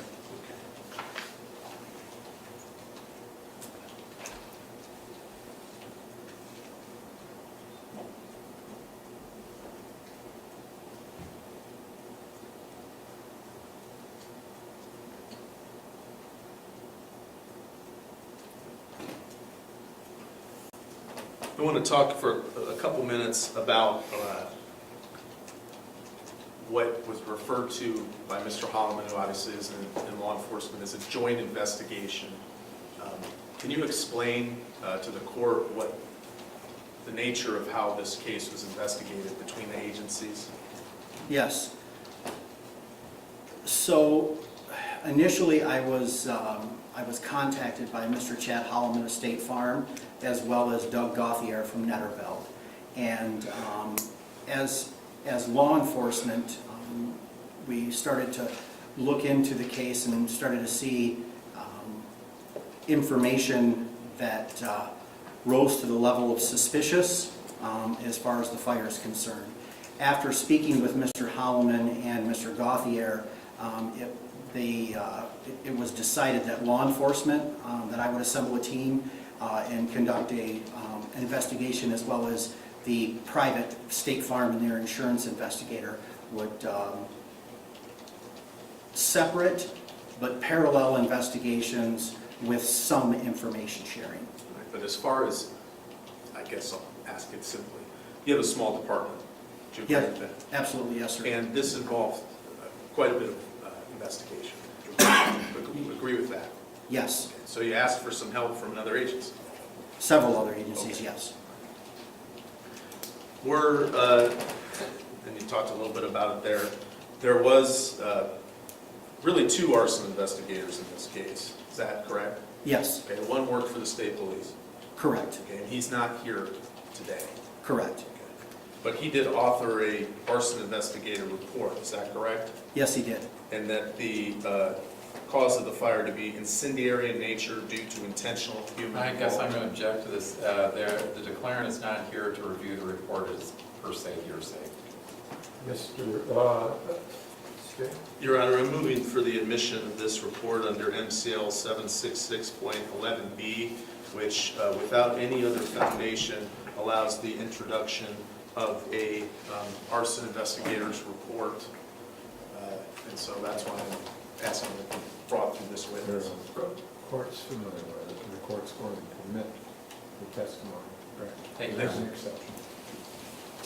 I guess you don't need to see No, I've read it.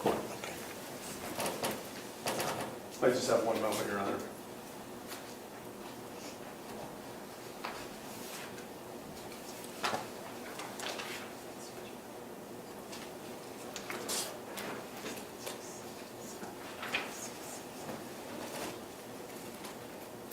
Mr. Stay, this hasn't been. I didn't mark, I didn't. Well, it I says move for 11. its admission. Oh, for number 11? Yes. Okay. Mr. Van Hool, you have any objection? I'd like to see it. Yes, yes, Mr. Stay.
Mr. Fabian, did you want to? Just 1 second. Thank you, Your Honor.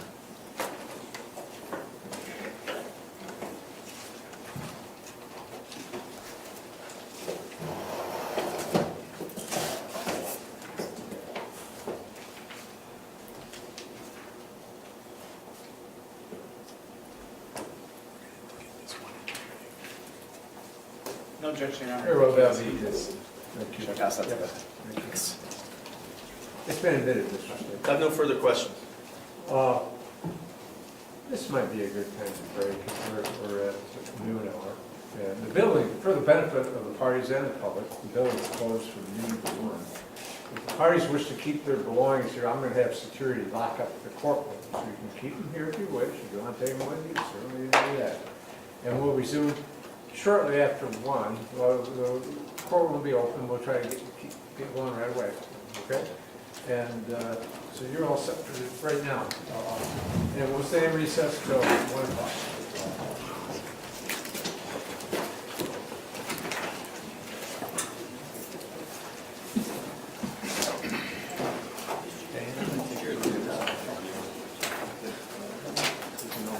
I'm going to kick these exhibits and I'll review them. Did you want to look at them first? Sir, is the camera on? So I'm sure you've caught some interesting things. Are we off the record? Are we off the record? Yeah, right, exactly. Are we off that record?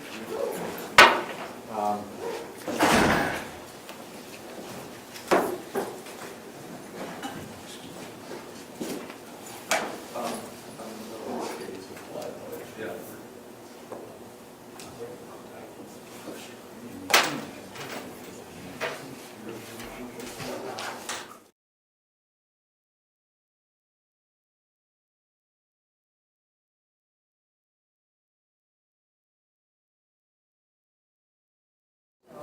There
mind, or that might be relevant for somebody else looking at the report later? Absolutely right. Okay. And when it came to Ryan Robinson, one of the chief's notes was that you prefer, I want to misquote you, but something to the effect of, when I talk with Ryan Robinson, I want to make sure that it's either on body cam or it's email. Absolutely. Right? Long way of saying, you want to make sure it's documented, right? Absolutely, yes. Okay. And that speaks to the relationship you have with the, is it just Ryan Robinson or the Robinsons generally? One-sided from the Robinsons to law enforcement, me in particular, yes. Okay. Thank you. No other questions? Mr. No redirect. All right, you stay down. Thank you. You call Doug Gauthier. Mr. Gauthier.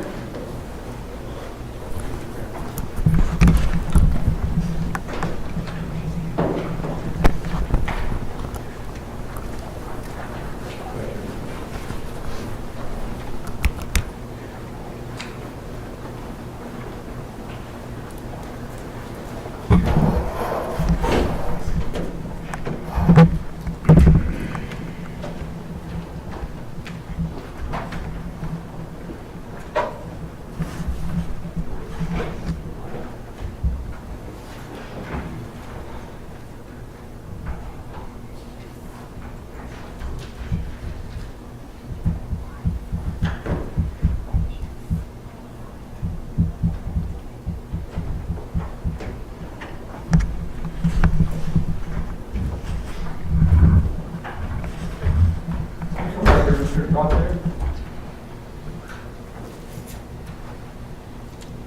Please raise your right hand. Do you solemnly swear or affirm that the testimony you're about to provide in this cause may be the truth, whole truth, and nothing but the truth, so help you God? I do.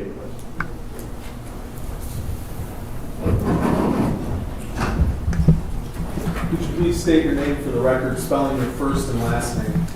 Douglas Gauthier, D-O-U-G-L-A-S, Gauthier, G-A-U-T-H-I-E-R, And sir, how are you currently employed? with Netterville Incorporated. And what is Netterville Incorporated do? It is a engineering company out of Grand Rapids.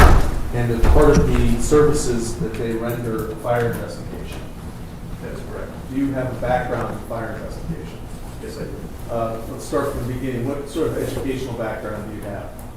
I'm a graduate of Mid-Sens University in Indiana, and also Indiana State University with a Bachelor of Science degree in criminology. I've also attended fire investigation classes, fire training, and also instruction. At some point in your career, were you a police officer? Yes. For how long? I'm still currently a police officer in the state of Indiana for a town called Scienceville, and the police officer since 1990. And as part of your duties as a police officer, that fire investigation? I'm also a firefighter, and when I started as a volunteer firefighter, as a police officer, they wanted me to start fire investigation classes. Right. And so, what is your relationship with Netterville? Are you an employee or are you contracted? I'm a full-time employee. And what percentage of time would you indicate that you do fire investigation? Between 50 and 60% of the time. I also do accident reconstruction. And are you an accident reconstructionist as well? Yes. Are there, for fire investigation, are there certain certifications that a person can obtain regarding fire investigations? Yes. Okay, what are those? Be a certified fire explosion investigator, and also a certified fire investigator. And do you have both of those certifications? Yes. How long have you had that? I had my, it's called CFEI, I believe, since 2010. And then my CFI was 2014. And have you testified in court before? Yes. Approximately how many times? I was a police officer probably 100 times. How many times is it as to the origin and cause of fires? Probably about 5 times. And how many fires would you state that you've investigated? Just a ballpark number. Over 1,000. And working for Netterville, are you, is the company contracted to do fire investigations for, sometimes for insurance companies? Correct. Is that what happened here? Yes. And do you create these reports in their ordinary course of business? Yes. I'd like to move for the admission of Mr. Gauthier as an expert in fire investigation, namely origin and cause of fires. Mr. State Judge, you could ask your witness if he's ever been so qualified. Have you been qualified as an expert? Yes. Well, approximately how many times? Hey, this is through a court. To report, probably 3 times. Again, we renew that motion now. Very well, but Mr. Bennett, A moment of quiet here, if you Yes, don't sir. mind. Thank you. Are you under the, are you familiar with NFPA? Yes. Okay, can you tell the court about that, please? National Architects Association, they have several standards that we go by. It's a 1033 standard, and also the NFPA 921 is a guide that we use for fire investigations. Okay, and have you done training through NFPA? That is correct. And when was your last training? My last training through, maybe through Certified Fire Investigator training with NFPA 921, it'd be earlier this year.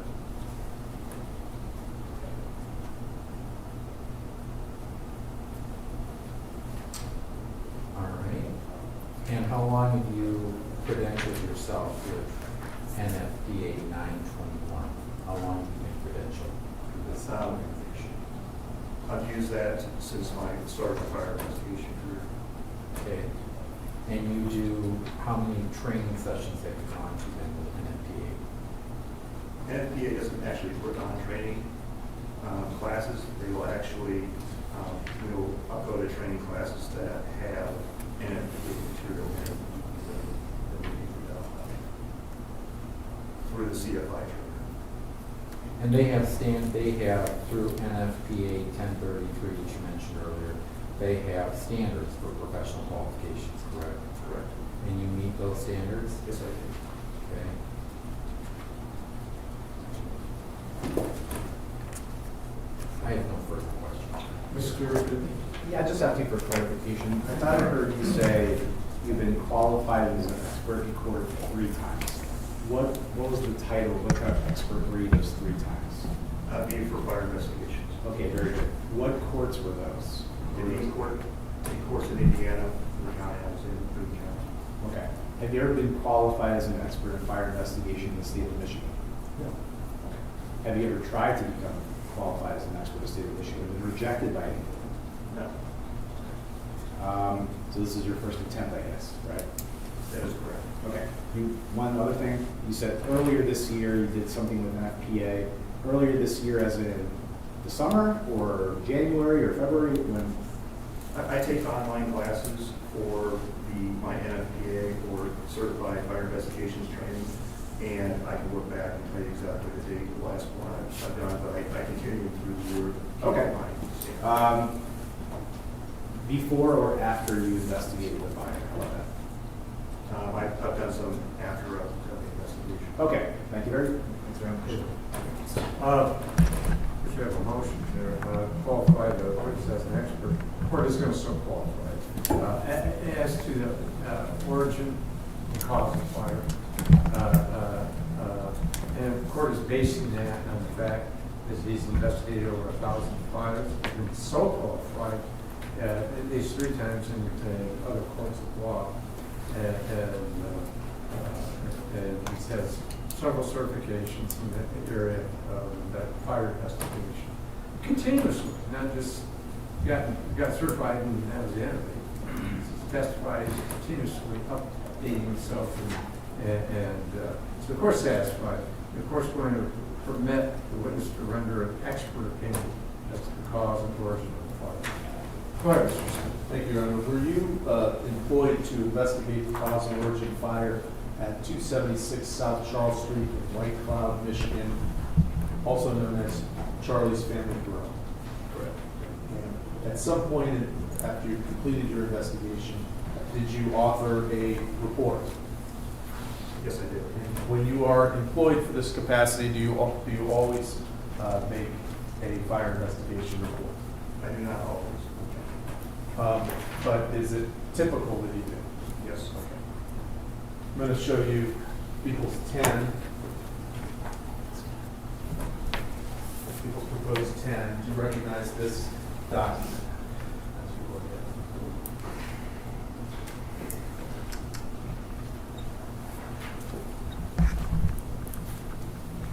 Yes. Do you recognize that as the report that you authored, the fire investigation report? Yes.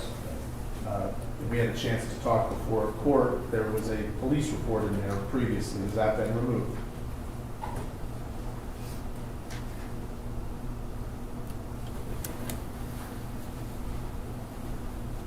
Yes, it has.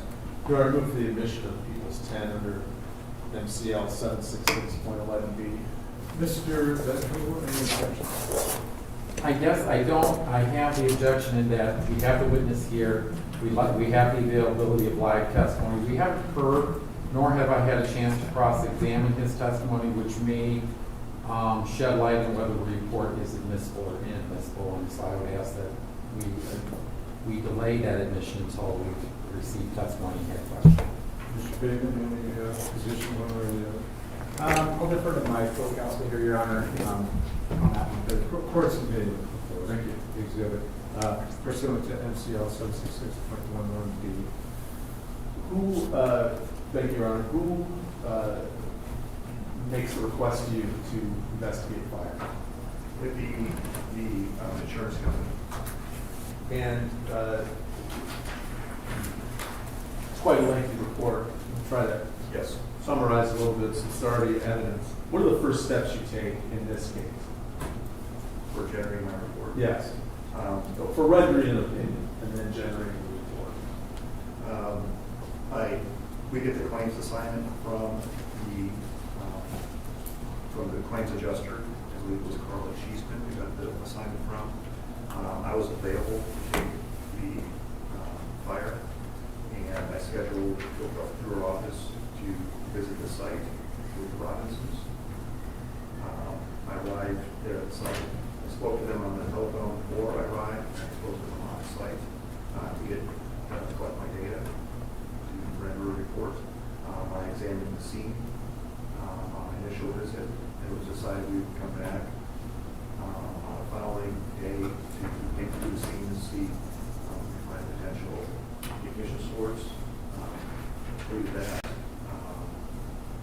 To get more data on cause and origin of the fire. Continued some examination of the evidence, and we were able to come up with the conclusion of the fire after our hypothesis, and was able to come up with our conclusion.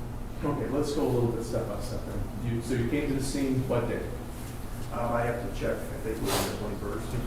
If your report refreshed your recollection, Yes. you could check that.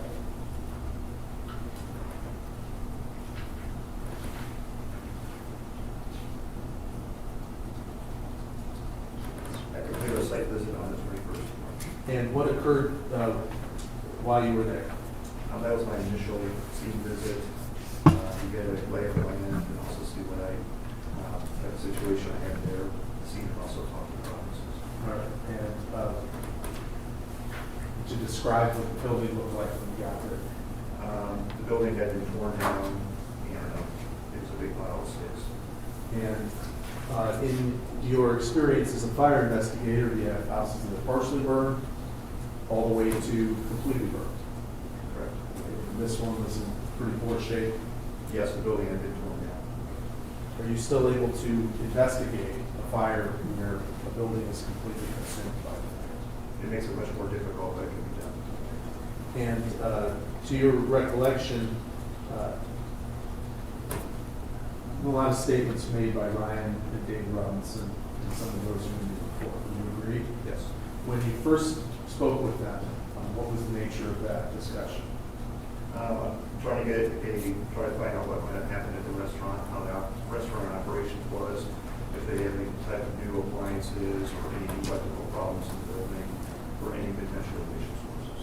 Did they indicate whether there were any electrical problems? They did not indicate. They indicated that there were any. Correct. And as far as, this might come up, so I'll ask it right now. Was there a discussion of whether there was a camera system within that business? Yes. And what did they indicate? That it was not working. And did you find that out to be true? At later statements that were made to State Farm, the camera system might have been working at the time, but we found that we could not find any camera system that was working. And did you ask Ryan, first Ryan, as to what his whereabouts were during the time of this fire? Yes. At that time, what did he say? I had two different, he said he was driving to the park, he was leaving the Fremont location. He was driving home. And what did David say as to his location? He stated he was at home. And what other sort of things on the 21st do you do to the site? I photographed the scene. I also spoke with the other investigators that were on site, Sergeant Dave Pollack with the Michigan State Police. And I also spoke with Chief Evans and also Chief Joe Stratton. So you spoke with law enforcement as well as fire personnel? Yes. Is that standard? Yes, I want to find out what kind of situation that they had. Firefighters were still at the scene. And were you able to view the body cams and videos that were taken during this fire? I was provided the video, I believe, after a second. Okay. At some point you did? Yes. Okay, you got a chance to view those? Yes.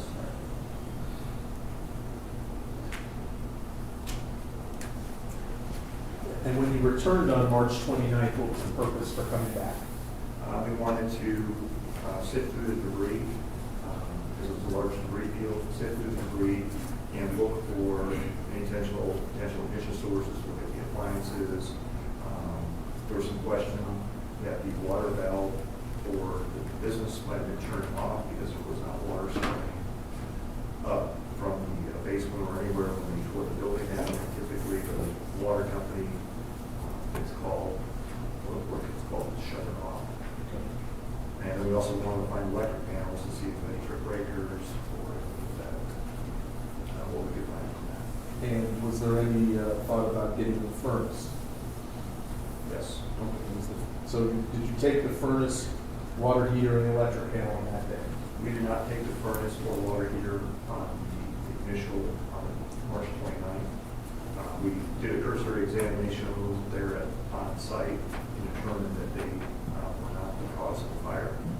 So we left the water heater and furnace there until another visit and collected it then. Okay. And as far as the electrical, whether on the 29th or afterwards, can you explain sort of your analysis with the electrical? We found the electric panel. There was two panels inside the business. One, a sub panel was located in the dining room area, so it would be off to the north side of the restaurant. We located that panel. The cover was still on it, and it suffered, sustained less damage than the panel that would have been towards the stairway on the southern part of the building. The panel for the dining room still had the cover attached to it, and a lot of the breakers were still on there. A lot of them were still in the on position. We located the panel for the main panel on the south side of the building, and many of the conductors and wires were still connected to it. So we had some very long conductors or wires connected to it. So we were able to pull that out, and we saw a isolated area inside the main electric panel because the cover had been removed at some time before the fire. And it was an isolated area inside the panel where the main primary cables coming in from the utility line and parking out against the box. What sort of conclusion do you make from that? It's a lot of words, and I know I've talked to you about it. Could you explain it a little more simply? Okay. The main primary cables come in from the utility pole into a weatherhead on the south side of the building, and then the wires go down, the cables go down into, they come in towards the top of the box and the main breakers at the bottom, so the cables come down and loop around inside the electric service panel. And up towards the top of towards the bottom of the electric panel, there's the breakers, the main breakers, and insulation on many of the conductors still intact. But we've got an area in the electric panel where there was an isolated fire that destroyed the insulation on the main primary cables. I was able to make contact with the grounded service panel. And your conclusion as when you see that is what specifically? We had a fire inside that box. Caused by the caused by the electrical system? No, there was an isolated fire inside the box that took out the main cables to allow the fire. And how do you rule out that it wasn't the other way around, that the electricity caused the fire? It would show it in different locations than the isolated spot. And do you see sometimes where, where what it looks like when the actual electrical junction box causes the fire? Yes, we'll see it. We'll see isolated around the main disconnects for the building. Also, we'll see it inside the meter. And were some of these items brought back to Nineveh? Yes. And do you have a lab there? Yes, we do. What does that lab do? It's a forensic laboratory. We'll examine appliances, we examine furnaces, we examine dishwasher, we examine all kinds of different stuff for a forensic engineering company. And just deal with good lighting, tools, where we spread stuff out, photograph, and also we have a safe evidence storage area also. And what did you bring back in particular in this case? We brought the electric service panel, the main electric service panel, the sub panel. I believe we brought the riser back with the meter. The meter was removed, but we had plugs for that. The furnace and water heater. And what sort of testing did you do? Generally, what sort of testing did you do at the lab with those three items? State Farm, we had one of our electrical engineers, hired one of our electrical engineers to examine the electric panel and the sub panel and all the electrical components. And then we also hired a mechanical engineer to examine the natural gas furnace and water heater. And also, we also recovered the water valve that also checked. All right, as far as the electrical panel, was that a cause or source of the fire? That was the electric panel, the isolated fire was one of the causes of the fire. As to the furnace, what were the conclusions? They were ruled out as the ignition source of the fire. As far as the water heater, what were the conclusions made? Ruled out as the ignition source of the fire. And again, I want to be clear about the electric panel. This was not an electrical fire. Correct. Did you speak with either Ryan or David about whether the restaurant was open that day? Yes. And what did one of them indicate? Their hours of business, I believe, were from 10 to 8 p.m. I might get those hours wrong, I can check those. And they close up around 8 p.m. and they clean up. Usually involves an hour and 15 minutes or so. And they gave me the process of the cleanup. Did you make any note in your investigation of the scene of the amount of food that was present? Yes. And what was that conclusion? Only food we found was a couple little bags of cheese curds in one of the coolers. And did you make any observations about pots and pans and other type of restaurant equipment? We noticed limited supplies of that kind of stuff there. Business.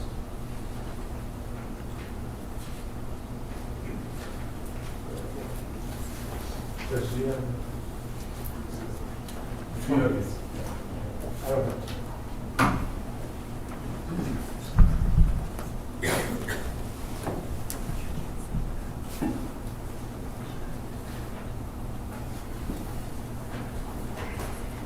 have an opportunity also to view some of the videos that were taken in the surrounding areas when you completed your report? Yes. Okay.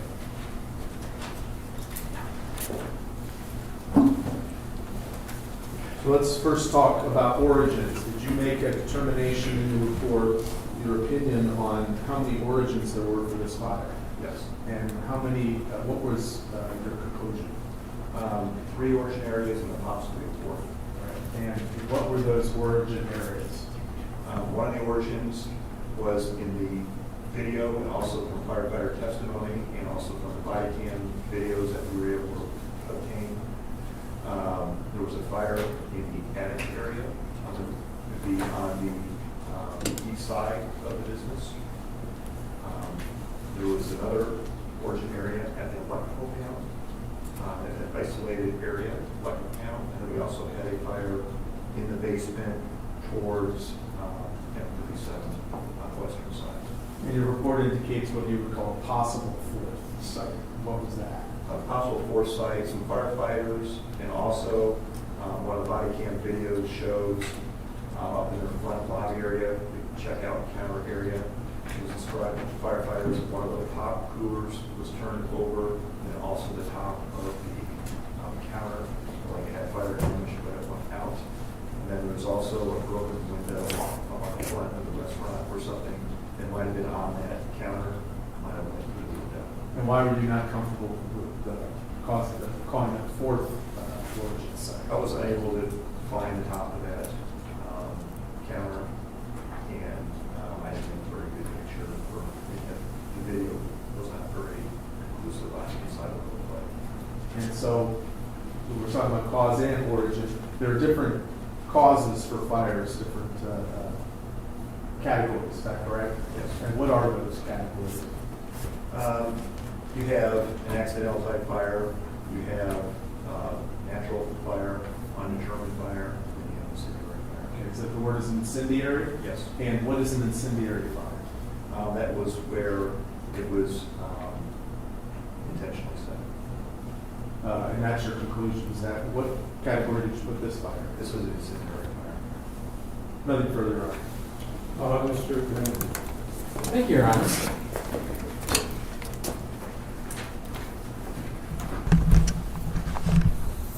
Would you agree with me that the NFPA 921 Guide for Fire and Explosions Investigation is the standard of care for fire and explosion investigations? Correct. Okay. You would agree with me that NFPA 1033 standard for professional qualifications for fire investigators lists the minimum qualifications to be a fire investigator? Yes. Okay. Prior to your training this fall, when was your last update of your credentials? My credentials was earlier this year. And prior to that? I have a CD that has all my fire trainings listed in it. But I'm asking you from, I've got you here to tell me when. Throughout the year, I continued my training throughout the year. I went to the national conference in 2022 in Jacksonville, Florida. Thank you. So, let's talk about the origin questions here. Kind of shift gears here a little. You agree that to determine the area of origin requires the coordination of 3 information sources, including witness information, fire patterns, and fire dynamics. Correct? Correct. You agree with me that to interpret fire patterns, an investigator would have to process the fire scene and do an internal investigation of the fire scene? Not necessarily. So, how would you know then what the fire patterns were? There might be video, witness statements. Isn't the standard usually to take apart the scene carefully to determine all possible origins? Yes. Would you agree with me that in this specific case, you were unable to investigate the scene and evaluate fire patterns? That's incorrect. Why would you say that's incorrect? I have very good video from firefighters and also police officers on the scene. I can see fire patterns and how the fire progressed. But you weren't there, correct? That's not it. And the fire, and the video that you viewed, said,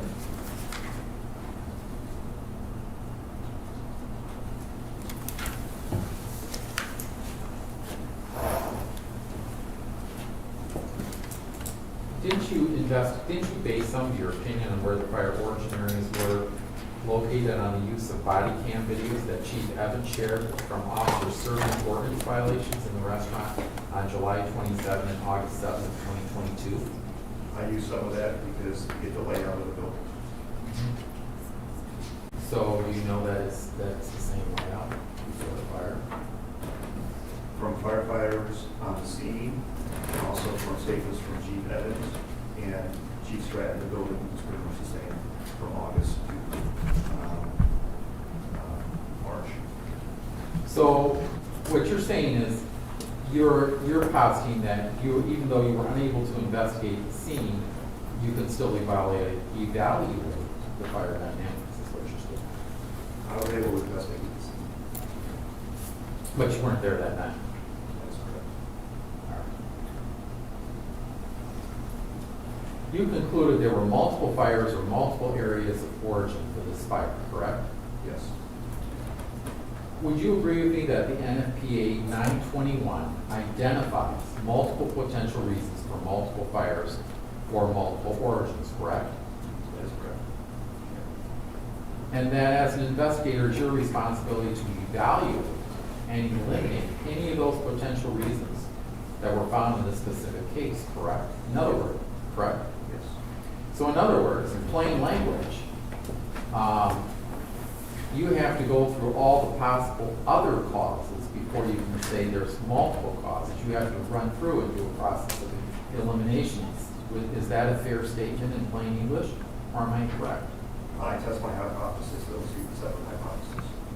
Okay, and there's a guide for doing this, right, that we're talking about. It's the NFPA 921, correct? It is a guide. Right? But this has been agreed upon by fire investigators all over the country as being a more or less a definitive guide for fire investigation, correct? There aren't others. It's a very informative guide, but it's not a standard.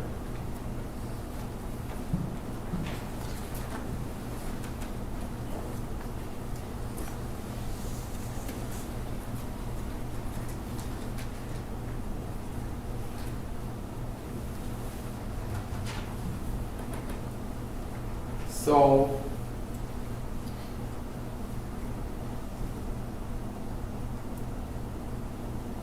do you agree with me that the NFPA 921 identifies multiple potential reasons for multiple fires and multiple origins, correct? Yes. And you agree that as an investigator, it's your responsibility to evaluate and eliminate any of those potential reasons were found in a specific case, correct? Yes. Since you were unable to perform an internal investigation of the fire scene, how were you able to exclude each potential reason for the multiple fires? And I'm going to ask you, I'm going to follow that up a minute. The fire scene is in a big pile of sticks. That was your opening volley in this thing, correct? That is correct. And they've taken a backhoe or a claw, I don't know the technical term, but a excavator, and they've just piled everything into the basement here, correct? And on the side of the building.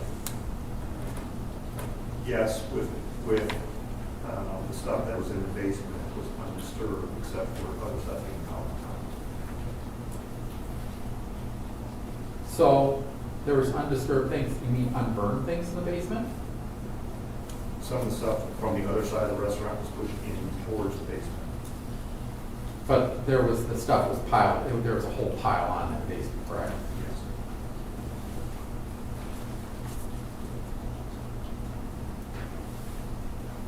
So,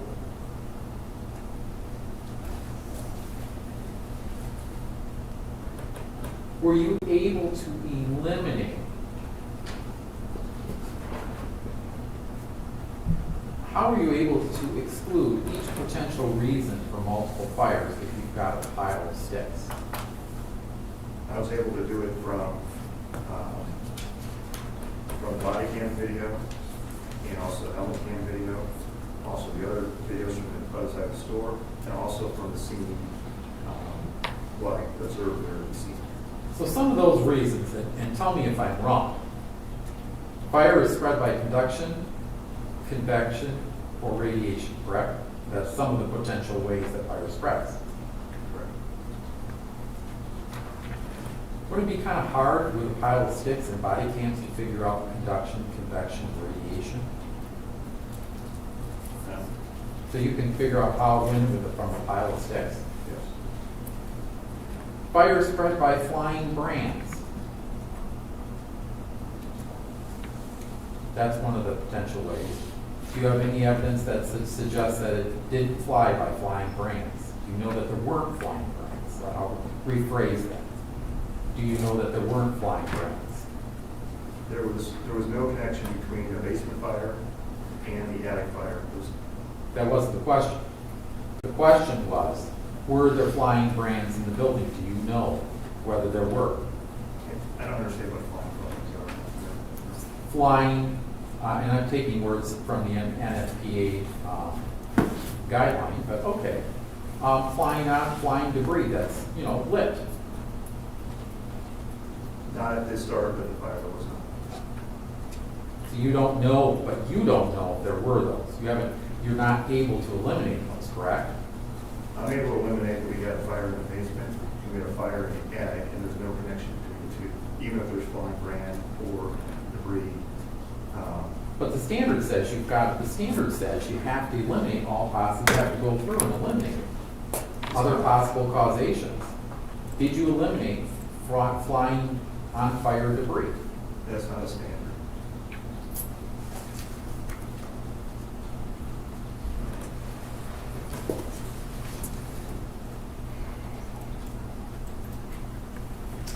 NFPA 23.2.1.2, subsection 2, fire spread by flying brands. Do you recognize that subsection? I don't know the citation to it, but I'm familiar with it. Okay. So that is one of the things that needs to be eliminated. Am I correct? NFPA 921 is a guide, it's not a standard. NFPA 1033 is a standard, and I have to follow that. 921 is a guide. And it says guide in its title. Nonetheless, I assume your answer is no. I was able to eliminate the flying brands at the ignition part. But how would you know that there weren't any? I guess that's my question to you. Do you have camera footage from within the building? Yes, I do. From within the building during the fire? Yes, we have firefighter video from inside the building. One, right? Yes. Firefighter walks in, right? You saw this footage, correct? Firefighter walks in. Who is he talking to? There's two of them. There's two people on the video, right? There's several. Okay, fair. And they walk in, and what did they say? Don't they say something like, I see nothing suspicious here? Wasn't that the conversation? I don't remember that video. Fire spread by direct name impingement. Can you explain that statement? Can you repeat it, please? Fire spread by direct name impingement. Direct flame. Yeah, sorry. Type on my part. Can you explain that, Steve?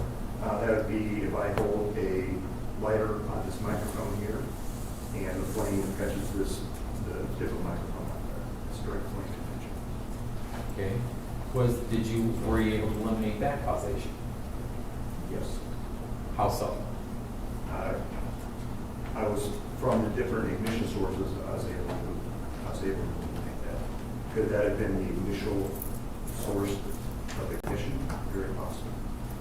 Fires, okay. Fire spread by falling main materials like curtains, wood, ceiling materials, etc. Do you know that there were none of those present in this situation? You trying to say flaming again? I am. I said naming, I said naming, I meant flaming. Thank you. Appreciate that. There are no curtains in the attic, and there were no curtains in the basement that could have fallen from the attic into the basement. Yes, that's it. Wood from wood panels falling down, decorative items, ceiling panels, etc. At some point, all that stuff did catch on fire, but it was not ignition. It's a separate ignition source. Fire spread through shafts such as pipe chase or air conditioning ducts. Do you know that there wasn't fire spread through one of those sources? There probably was, but not at the initial time when we identified Did- separate portion areas. So did you eliminate those? At the initial fire, yes. Did you put that in the report? No, did not. Fire spread within wall or floor cavities within, like a balloon construction kind of thing, or just fire spread through those ways? Did you evaluate all those? We evaluated a lot of them, yes. Did you eliminate them? From one ignition source to the other, yes. Is it in your report? Yes. Overloaded electrical wire. It was in your report, correct? Yes. Some of the wiring was overloaded, correct? When it was parking out against the box, it was over, yes. Okay. Did you have the whole or a piece of the box? We had the whole box. Okay. And so, did you find, and what do you, okay. And you said, oh, I believe this was set, but what evidence do you have that it wasn't some kind of electrical fault? Electrical fault is not going to be what it is. That's a nice statement, but what do you base it on? If we're going to have an electrical fault, it's not going to be midstream of electrical conductor. It'll be either at the meter base, up at the pole, or it's going to be over at the main disconnect inside the panel. It's not going to be midstream in the conductor. So have you, just out of curiosity, have you ever had it where you're at your house and lightning strikes nearby and all the power goes out, and then next day you wake up and you go, dang, my VCR isn't working, or darn, my TV isn't working, or whatever device. You've encountered situations like that, right? Yes. Okay, so isn't that power like going through the system and then picks the object, you get a search to the system and picks an object, bang, gone. Garage door opener, appliance, toaster, TV, stuff like that. It's usually something with a circuit board inside. Okay. Have you eliminated that as a possibility, or have you completely eliminated that, or could that still be a possibility? In other words, I'm asking, you be careful here. How do you know with certainty that did not occur? It was snowing out and there was no electrical storms. Did you know that one of the transformers blew up? Yes. Okay. And that the officers reported there was arcing and sparking? That was the result of the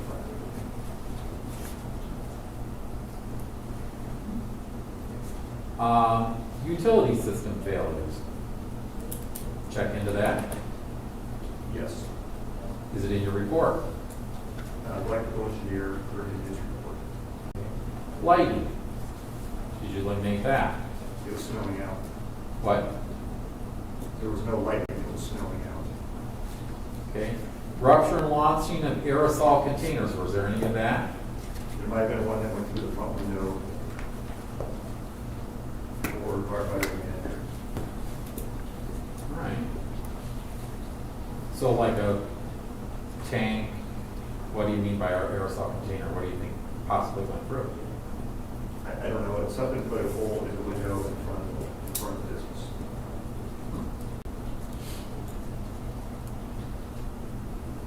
You would agree with NFPA 921 that lists elements necessary for cause determinations. The first, fuel, heat source, and the ignition sequence, correct? Yes. Okay. So what was the fuel for this fire? I would say most likely it's ordinary combustibles. Do you know what? No, we do not. Heat source? Probably open piloted flame. Do you know where that came from? Probably the occupants that were last in the building. How do you know that? We had smoke visible within a few seconds of them leaving the building. Also, we had an isolated fire inside the electrical service panel that shut the power off the building within 2 minutes of them. Okay. So, were you here, did you hear the fire chief's testimony today? No, I did not.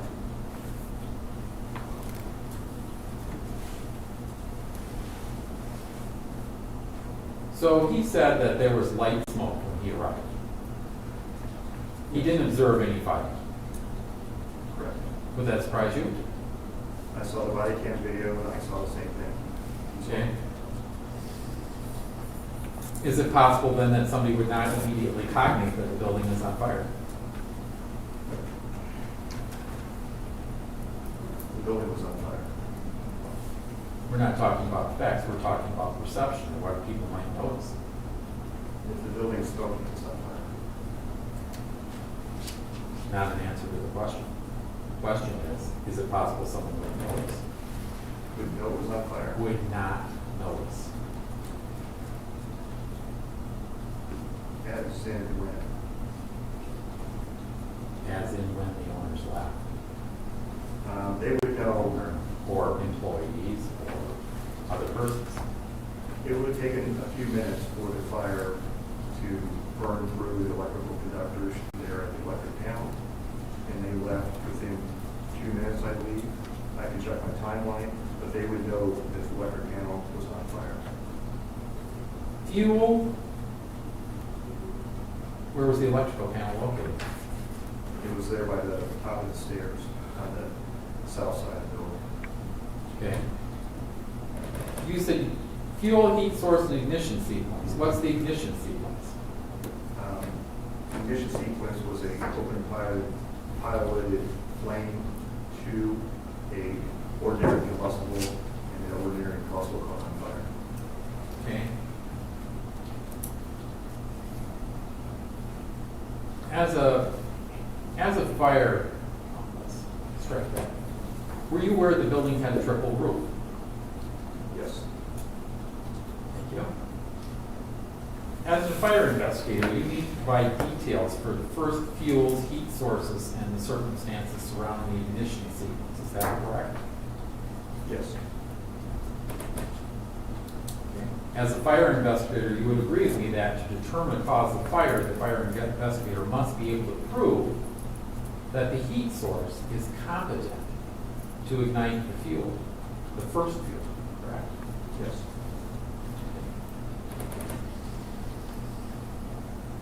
And there's a little uncertainty what that is, correct? It was consumed in the fire. Okay. What was the first fuel that was ignited? I would suspect ordinary combustibles. You suspect that you don't have evidence, correct? There was no evidence that it was any type of gasoline or any other ignitable liquid use. Well, that's kind of interesting.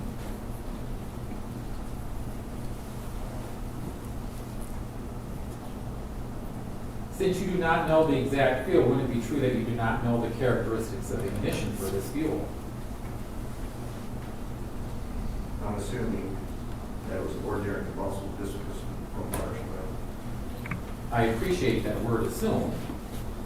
That's not a good scientific word.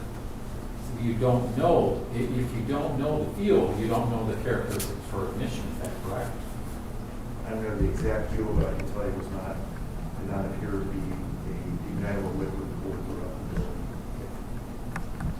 So somebody's not going around with a gas can sprinkling liquid going, oh good, this is going to catch on fire, right? And they're not sprinkling fuel over key things and saying, oh, good, this is gonna start on fire, right? Okay.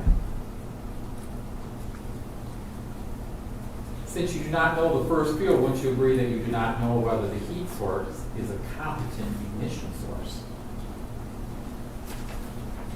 The heat source was a competition source that we had 3 different origin areas inside the building that was identified. But that's a little bit jumping the shark to the conclusion without the 1, 2, 3, here we go, conclusion, the hypothesis. The NFPA manual says you have to have all those things, does it not? You have to know what the exact fuel is, or you can't determine the characteristic for ignition. You just said, you just agreed with me on that.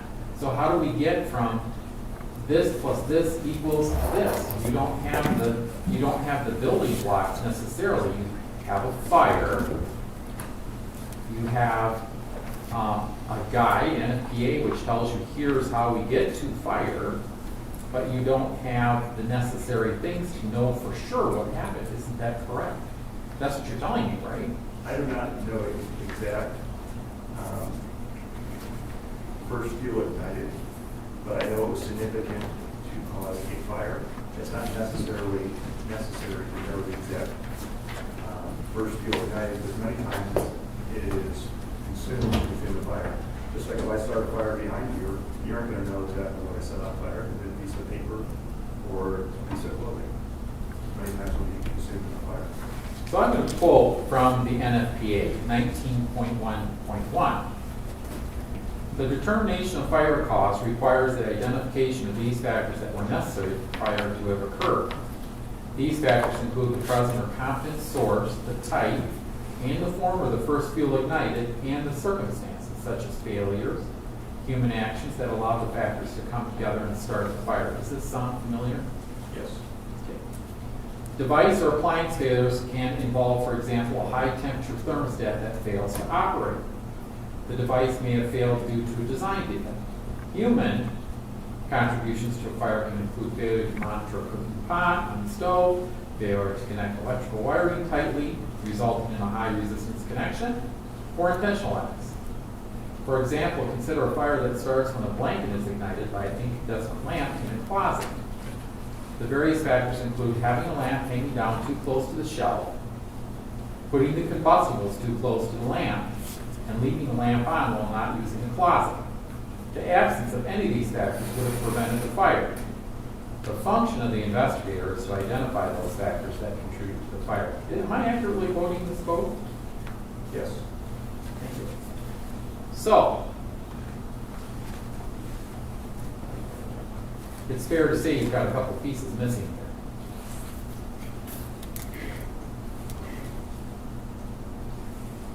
Is that a Yes. question? Yes, it is.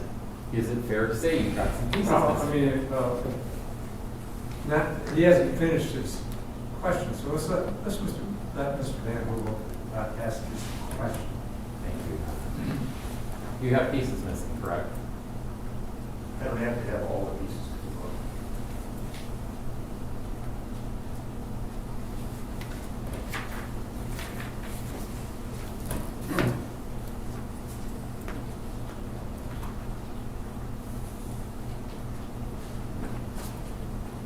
Isn't it true that to conclude that there's multiple fires, you first have to determine that a separate fire, that the other fires are not an outgrowth of the initial fire, is that correct? That is correct. And we really don't know 100% here that that's true, correct? That is not correct. Let's go to the basement. Where do you think that you said something about the basement? Wasn't there goods and things, wasn't there a furnace extracted from the basement? Yes. Okay. Was it completely burned up? No, it was not. Was it in good condition? It was in fairly good condition for being a fire inside the basement. Yeah. How about the water heater in the basement? Correct. Extracted? Yes. Good condition? Fairly good condition. Okay. Weren't there other goods down there? Because you were counting, in your testimony, you said we're counting food, seeing if there's food around the place. I thought food would burn in a fire. Right? Doesn't necessarily. Okay. But, so you're counting food down in the basement, that means things are fairly in good condition down there, right? Towards M37 or towards the western part of the building, the fire debris was a lot more damaged. And also the fire damage to the floor there towards the doorway towards M37. We also have electrical conductors that we were able to find that run through the basement area, and they did not have any type of hard side on the conductors. Okay. So, in this basement, there's no body cam footage in the basement during the time of the fire, is that correct? There was footage of firefighters fighting the fire from the top of the stairs down into the basement. After the building's burned down? Not after, while the building is on fire. Significantly on fire, like roaring, the whole upper floor is gone and partially collapsed. No, there's not. The first floor, you can still see product on shelves inside the store, very minimal damage on the actual restaurant side. Okay. So there's a lot of stuff down there. But nobody's down in the basement, there's top stairs, right? They're towards the top of the stairs. Okay. And so if we want to talk about it then, there's a goodly amount of material. So if this was the source where the fire started, and this managed to burn the whole building down, how is it that that whole area isn't a charred piece of rubble? Because the firefighters are using a large diameter hose to put the fire out down the basement to contain it somewhat from coming up the stairs into the rest of the restaurant and while they're inside there. Okay. So what about the fire up above? Could that have come down? Is that a possibility? No, because there were several roofs on the building, and the fire was towards the east side of the building, towards the alley. And this fire that was in the basement was in the western part of the building. There's no connection between the attic area of that part of the building and the basement. Are most fire scenes like where they come in and just kind of scoop everything into a pile? Does that usually make for good fire investigation? No. Tell me why it doesn't. Because it does hurt fire investigation, part of it, move stuff around. But this situation was somewhat different. The pile of sticks, as I call it, on the, towards the dining room side of the restaurant, had very little fire damage. All electrical conductors also had very little fire damage. To them, we encountered more fire damage the closer we got to the basement, and also towards the attic area to the rear of the business. Many of the appliances were still somewhat intact and recognizable, and with minimal fire damage. In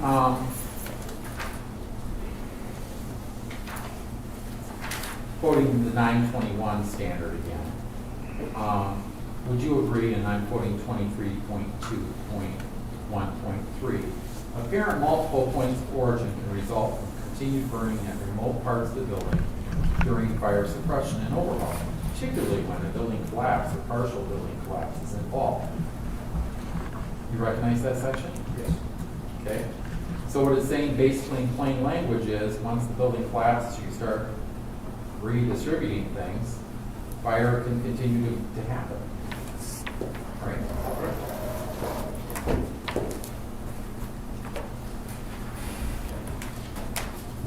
Doesn't that make your job a good bit harder, as you stated earlier? Yes, it does. Okay. Would you agree that the earlier fires extinguished, the easier it is to identify multiple points of origin? That is correct. Okay. Quoting section 23.2.1.4, the earlier fire is extinguished, the easier it is to identify multiple points of origin. Once a full room involvement or room extension has occurred, identifying multiple fires becomes more difficult, and a complete burnout or black hole may make identification impossible. Don't you kind of have a black hole here where you've got a whole pile of rubble into the thing? You're forgetting the fact that we have body cam video for police officers and also firefighters that shows the condition of the building during the fire event, that we know that we didn't have continuation or there was no fire that went from the basement to the attic area. You can see that in the body cam video. So, but you're coming in with it, all this electrical stuff and equipment after the fire is over, not during, right? But basically my fire investigation conclusion opinion just on what I observed there on site.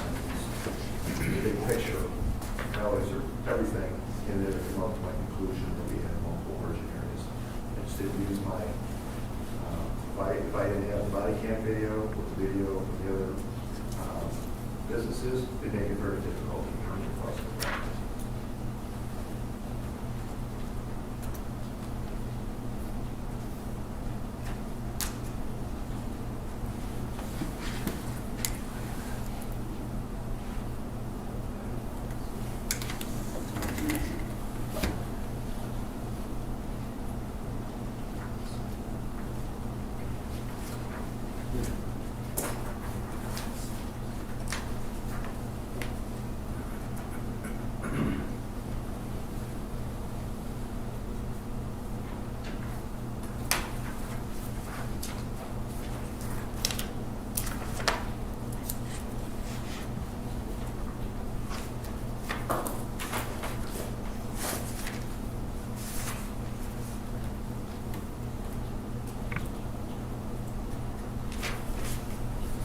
You mentioned Sergeant Foley from the Michigan State Police. Was he on site the night of the fire, or was his investigation after too, to the best of your knowledge?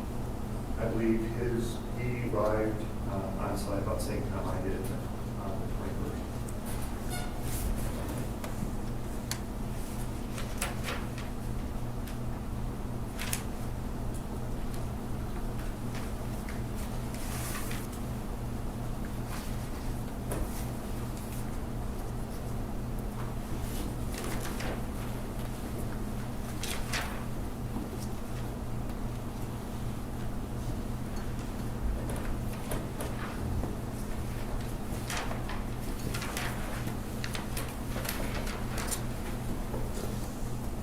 Thank you. I have no further questions. Mr. Chairman? Thank you, Your Honor. Mr. Vanden will cover the technical start. I'm going to ask some more broad questions. Your Honor, maybe I approach this. Yes, sir. I think Mr. Stay has number 10. Okay. No. I think it's a, Oh, it's there. Okay. all right, so exhibit 10, And here's the 11 right here. okay. All right.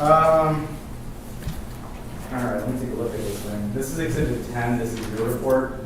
Yes, Exhibit 11, this is the Michigan State Police report. Have you seen that before? I've not read his report. All right. You agree that this report is way bigger than the Michigan State Police report? Yes. Okay. Let me ask you about the length of this report and some of the things about it. If you need to look at it for reference, you're more than welcome. I thought I heard you say you work for Netterbell. Am I saying that correctly? Yes. How long have you worked for them?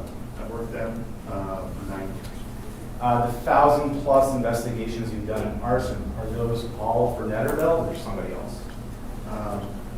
I've also, on the public side, do fires for the county network. Was that fire investigation? I thought you were a firefighter too, so I want to make sure. Fire investigations, and not all my fires are arsons. Very small portion of my fires are arsons. Okay. So in the last 9 years, you've been working exclusively for Netterbell. Don't say maybe you have a side job, but your main job right now is working for Netterbell, doing fire investigations. Is that fair? Correct. Throughout the report, you talk about the client. The client is the city of Nuevo, the city of White Cloud, or is it somebody else? It's the State Farm. Okay, State Farm Bureau of Insurance, correct? Correct. All right, so the client is paying you to go out and do the investigation, correct? Yes. Because you've done 1,000 arson investigations, let me ask you this, have you done other structural fires like this? I've not done 1,000 arson fires, Okay. fire investigations. Okay. I guess let me break that down. How many building fires have you done out of those 1,000? I'd probably say 80% or building fires. 80%, so about 800 of those investigations were building fires. How about fires where the building has been completely consumed by the fire? Yes, You've done those as well? yes. How many of those? I don't know, and I had one on Tuesday. Okay, fair enough. I noticed that in the report I think you already talked about this, but you come to the site on March 21st, right? Yes. In your report, I believe you say that you meet with a number of people, the Robinsons, right? Right? Correct. You also meet with Chief Evans, correct? Yes. And then you also meet with the Michigan State Police investigator, who's a fire investigator like you, correct? Correct. I heard you say when you were talking to Mr. Vanden Heuvel, whatever the number is, that's a guide, but there's a standard, right? Correct? 1033 is the standard. That's the one, 1033. That's the same standard that the Michigan State Police were trained on, correct? Yes. This is the standard they follow, correct? Correct. So you and Michigan State Police, you're following that same standard. That is correct. Just so happens the Michigan State Police officer is working for the state of Michigan, correct? Yes. All right. And so you understand when you do these investigations, we're talking about tens, if not hundreds of thousands of dollars on the line, correct? Yes. And that's tens or hundreds of thousands of dollars that are on the line for your client, correct? Yes. Your client being state, correct? Correct.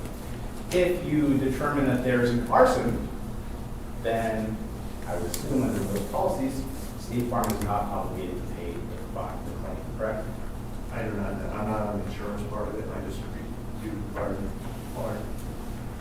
cause conversion, version of cause, and I don't know how what the policies say, we basically type that. Okay, so you're saying in the 1,000 fires you've investigated, are all those on behalf of individuals or companies or State Farm or somebody else? Insurance companies for insurance. Okay, insurance companies or insurance, very good. Are you being paid a salary, are you paid hourly, how are you receiving income? I settled into Okay, but your company, are you charging on an hourly basis to the client, like State Farm? Yes. I noticed your report is 92 pages, correct? Yes. You took over 1,500 photographs, right? I believe also the electrical engineer and the other investigators also. Okay, and they're getting paid hourly as well, correct? Yes. You're actually getting authorization as you go throughout this investigation to do some additional sales, right? Yes. Meaning you're asking for additional money from the State Farm to do some additional things, correct? Yes. For example, on March 29th, you come back, and on March 29th, you're there with Michigan State Police investigator Popolik, I want to say, is that right? Yes. And you guys do sort of the excavation, the reverse excavation of the structure, correct? I heard you testify on direct some time ago, correct me if I'm wrong, but Mr. Stay asked you, what about when we investigate these things that are quote unquote consumed by fire? And you said it would be more difficult, but it can be done. That was your testimony, correct? Yes. Let me add that extra layer. I think Mr. Vanden Heuvel did a pretty good job of getting into this, but there's one extra layer here, isn't there? It wasn't just consumed by the fire, correct? It was not. Right, there was a manual excavation of the building, correct? Yes. Did you watch that excavation? Was there video of the excavation that you reviewed? I believe there's a little bit of it. We also spoke with the excavator operator on that did the Okay, so you considered the order in which they excavated the building, hosed it down and put it into the pile where you're unloading this pile after speaking with the excavator, is that right? Yes. Okay, was that a report somewhere that you created that documented that interaction? I believe it's in my report. This is how we knock the building down. All right, you used the same excavator then to come back and pick up the pieces and look at them with the Michigan State Police report. Yes. Right? You're both applying the same standard, 1033, when you're reviewing the evidence, correct? Yes. All right. Let me jump forward to April 14th, April 19th of 2023. You recall April 19th of 2023. Is that one of our? If you need to refresh your memories, on page 10 of 92 of your report, right near the top. Second paragraph down. Titled Artifact Recovery on April 19, 2023. So page 10. Page 10 of 92. Page 92. 10 of 92. Page 10. And the actual report is page 7, sorry. Oh, Page 7. Yeah, there's two different accounting systems. Page 7. Page 7 of the report, 10 of 92 of the full document. Yes. Okay. It looks like you had a meeting at the Fremont Police Department, correct, on April 19th? Yes. You document that in your report, correct? Yes. The reason you're there is because your client had approved additional funding to do a few more things, correct? Yes. One of those things was they agreed to pay for taking some of the items from the site back to your lab manually, correct? Correct. You even got approval from the FAA to fly a drone over the site to take additional overhead photographs, correct? For my flight plan, I always check with you if there was any flight restrictions for the area. Okay. But that was something you did on April 19th, now you have the funding to go and do all these additional things, correct? Yes. So somewhere State Farm decided, let's continue down this road, let's see where this goes, correct? Yes. This is based on initial representations you're making, then after March 21st, or March 29th, we need this initial scene visit, March 29th, we need to be sort of picking apart some pieces of the problem, correct? Yes. All right. Now, you also documented the meeting on April the 19th in your report, correct? Yes. There were a number of other investigators there. Do you feel like it was important to document that, even though there were other people there that might document it? As part of my report was, I don't know what the other people were going to write in the reports. Right. And as part of your investigative process, right? Yes. Very good. Okay, so I want to just kind of drill down on a couple more broad items because I don't quite understand all these terms. But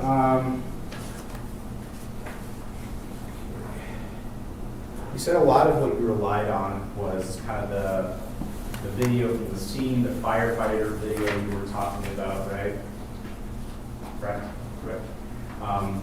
You agree with me that the firefighters don't arrive at the beginning of the fire, correct? Correct. Which fire department video are you relying upon? Is it Prairie, Big Prairie, is it somebody else? There were several fire departments involved. One of the firefighters had a helmet cam. I have to check through my report to find out exactly which firefighter had the camera. Okay. But when the firefighters arrived, it sounds like the fire is pretty much fully ablaze, correct? It's well involved. Okay, fair enough. Let me ask,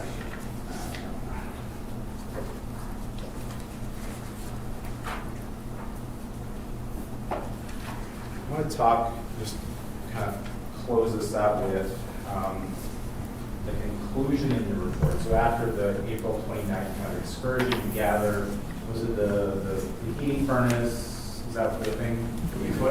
After it was agreed upon, just to eliminate the ignition sources, that those could get potential ignition sources in the basement, it was agreed we take the water heating furnace. Okay. I thought I heard you testify that when you did the sort of initial cursory look over the property, you determined on scene that those were not the points of origin for the fire. So explain to me why you're collecting them and taking them back to why. When we were there on the 29th, we pulled them out of the basement, and I was able to cursory look at them and determine that they did not start the fire. I wanted a mechanical engineer just to give it his blessing that it was did not. Got it, okay. I was curious about why you're taking the items if you've already determined that they're not the point of, because you now have additional funding to actually do that additional step. Is that fair? We just wanted to make sure we were ruling it out as a ignition source. Okay. So I want to just kind of drill down the conclusion here. You can kind of explain to me what these terms mean, not as well versed as Mr. Hammond will. So on page 12 of your report, or 15 and 92, and then into 16, which is also page 13 on your side. I'm confused with the two number patterns here. Right toward the bottom, the fire origin areas. You testified this about a little bit. All right. So according to the report, kind of after the electrical engineer reviews it, you guys have a powwow, you put together the report, but the conclusion is that there are at least 3, you think, points of origin, right? I call them areas of origin. Areas of origin. I apologize. I don't know these terms. origin means where the fire starts? Okay, so there are 3 separate areas you believe that the fire starts, is that correct? Yes. All right. One of those areas is in the attic above the kitchen and storage area in the southeast corner of the building, correct? Yes. Now, do we know, is your opinion that all 3 start simultaneously at a different time, or is one origin, leading to another? I guess I want to make sure I understand what you're talking about. They all start within probably moments of each other. Got it. All right. And so you know, though, from your investigation that Mr. Vandenham will talk to you about a triple roof, right? Yes. They basically just built a roof on top of a roof on top of a roof, right? Yeah, there's several additional. Right. They just kind of keep adding on to the building from the outside. So my question is, the attic, it's only accessible by a ladder from, let me think here, southeast side of the building, is that correct? Southeast, but the attic opening is towards the north. Okay, but the bottom line is you can't access it from this side of the building. Yeah. Correct. You have to put a ladder up to the back of the building, go up into the attic, but that's one of the 3 areas that you determine as one of the points of origin, correct? Yes. All right. The second localized fire origin that you indicate was, this is at the electrical box, is that right? The south exterior wall? Correct. This is inside the building? Yes. This is where, losing track of names here, but the first officer, excuse me, the fire marshal, when he shows up, that's the south side where he sees the light smoke, is that right? Remember that at all? Light smoke, I think was right, west side of the building. West side, okay. He testified differently that that's that, right? Okay. The south side of the building is also where the sort of electrical and the gas lines come into the building, correct? All right. And then there's a third, you're saying there's a fire, and this is now inside the building, the second point of origin, correct? Might be a third, second or third. Okay. Well, if it helps refresh your memory, just feel free to look on that, trying to confuse your review. But number 3, the fire in the western part. Yeah, so there's a third localized, or excuse me, a third point of origin that you say is in the joists, the western part of the basement, correct? Yes. So if I'm understanding your conclusion correctly, and this is just, we'll get to the finale here, is you're saying that there are 3 points of origin for this fire, right? At least. 3 areas of origin. So 3 areas that the fire started, correct? Yes. Your testimony is that those 3 areas start very close to one another in time, correct? One of them is in the attic, which is only accessible by a ladder outside, correct? Correct. The second is on the main floor of the building at the electrical box on the south side, correct?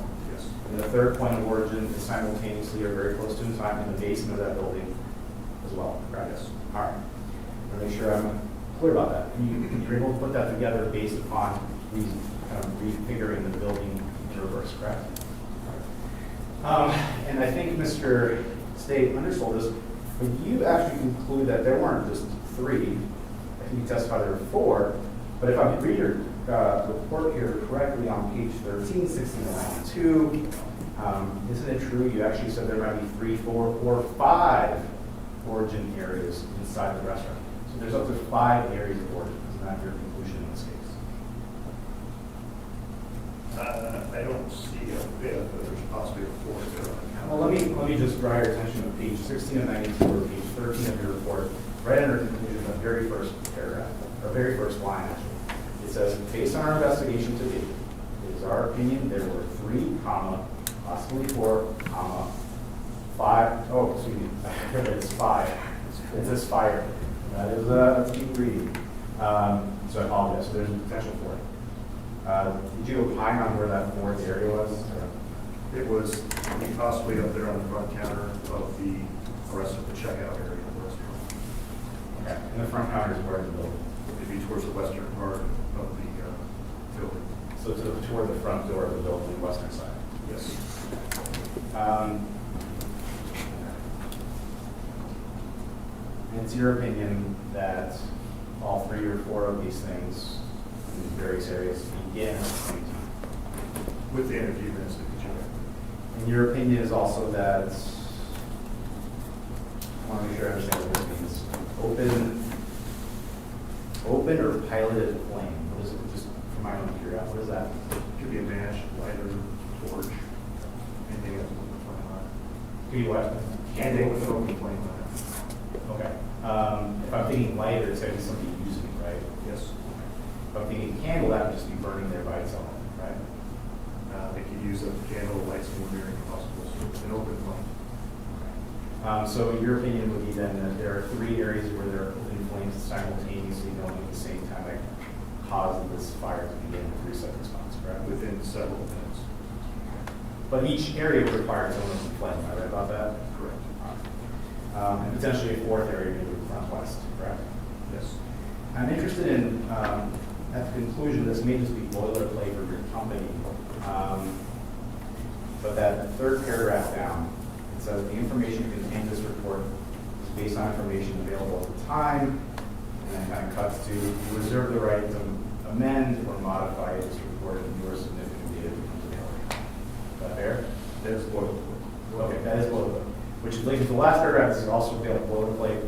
It says this information presented in this report is time dependent, conditions can change. And what interests me here is reliance on or and use of this report by anyone other than our client, which we discussed at State Farm, its successor report signs is prohibited and therefore not receivable as a matter of law. So when you prepare this report, it's with the understanding that it's not going to be relied upon by the police or can't be relied upon. Is that boilerplate language there for that reason? This is a document that's owned by State Farm. They requested for me to make the report. We still hand it out to us and bring up this is owned by State Farm. Got it. And so you're providing it to the police. I think we have some PS swipe.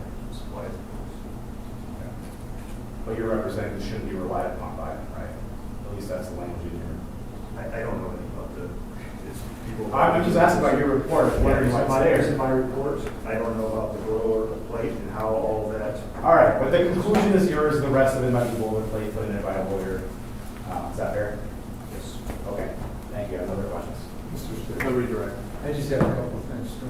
Could I have that exhibit? Oh, sure. I just want to show you. Now, part of your job as an investigator is to eliminate causes too, right? Yes. And you've indicated about 3 or 4 different times, and I think you imply some importance, is the fact there was no connection between the attic area, we call it point of origin, but area of origin, and the basement. Why is that important to you? That is important to me because, yes, fire can travel up through vents, pipes, open walls. And there were several different routes to this place.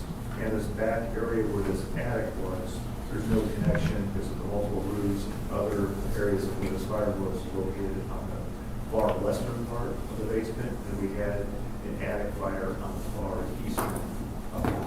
And we have firefighters that are inside the building, also from the body cam video that shows that there was no fire on the first floor. When the firefighters knew that there might have been one that went out up there on the front counter, but otherwise there was no fire inside the building. And we made the connection between the basement and the attic. So when you're developing your opinion as to the cause and the origin of fire, you don't disregard other factors, do you? Such as perhaps some strange behavior that's going on, that your information you're getting from the police or from other sources? Right. I look at everything. I just don't come up with my conclusions just from fire patterns. I take everything in consideration, patterns. As I'm saying, like Robinson said, we're consistent. So I take all that in and try to figure out why they might make consistent statements. I don't like doing arson fires because they're very difficult. I'd much rather have a suffocation fire or any other type of fire because these arson fires require a lot of work. And now, you came up with an opinion, expert, that it was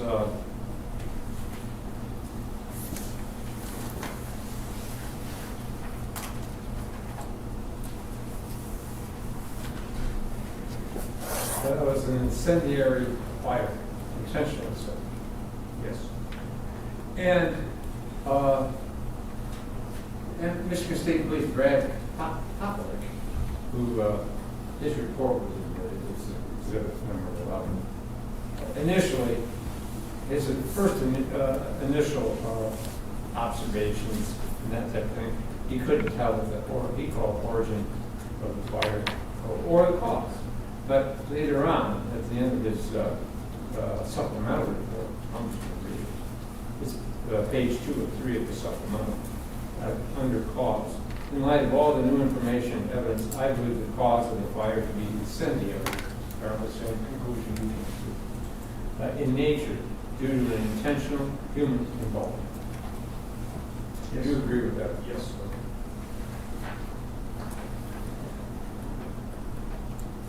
And I believe you didn't use this term, but I think that's maybe what you're referring to. You didn't observe or locate any accelerants that may have been utilized.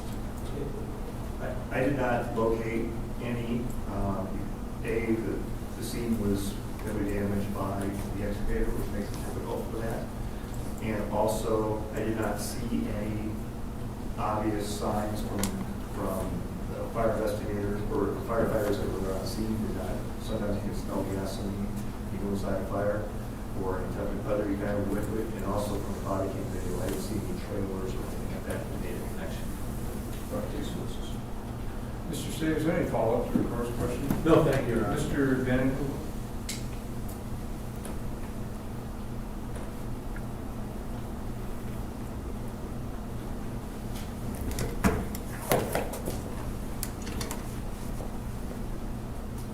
Again,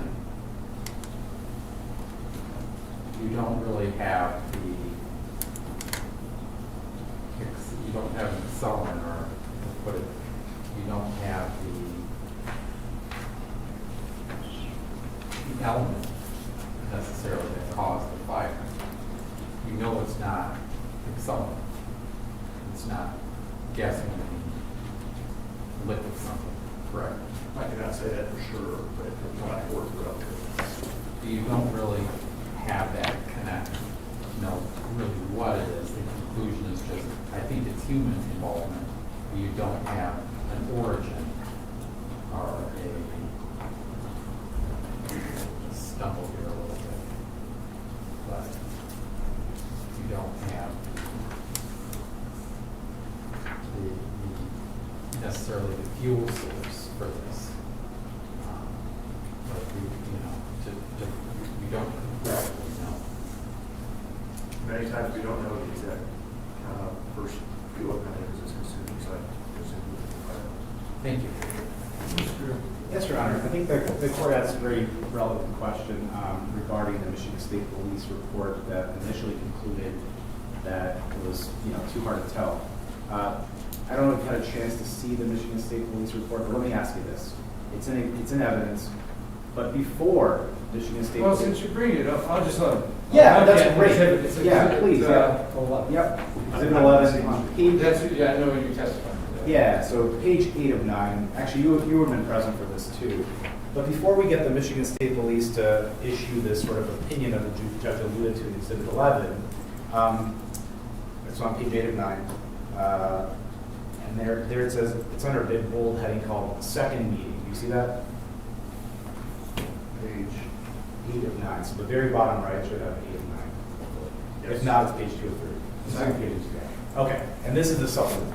In the second meeting, it says, on May 8th, 2023, this would be the Michigan State Police investigator, met with Doug Gothier, which would be you, Chief Rodwell, and Chad Holloman at the Netterwell lab in Granville. And this is where you advised him that your electrical engineer eliminated electrical as a cause of the fire, correct? Yes. And your electrical engineer, that the electrical panel was located at the top of the stairs to the basement, he did not have a cover at the time of the fire, correct? Correct. Now, we don't know whether the cover was removed by fire, by a person, or by the excavator, do we?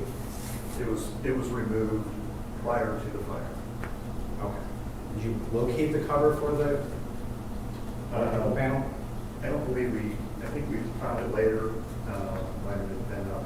But usually, the other electric panel that was inside the building still had the cover attached. This cover did not have any screws or was ripped go to multiple fires, like I said, 1,000 fires, and even completely, totally burned fires, I'll still find the electric panel with the cover still attached. Right. But this I one thought I here, heard that, do most of those fires that we go to, is there an excavator used to plow through the walls to lift them up off the ground and move them? yes, and sometimes they will bend them up, but the cover will still be attached. It's very difficult to remove. Okay, but it's certainly possible that that's what happened, right? No. You're able to rule that out definitively. Yes. All right. And then essentially your lab and your electrical engineer provide the Michigan State Police your findings, correct? He was there to observe our investigator or our engineer to go through the electric panel. Okay. Am I reading correctly that you advised the Michigan State Police officer that the electrical engineer that works for Netterville eliminated electrical as a cause of fire? Isn't that true?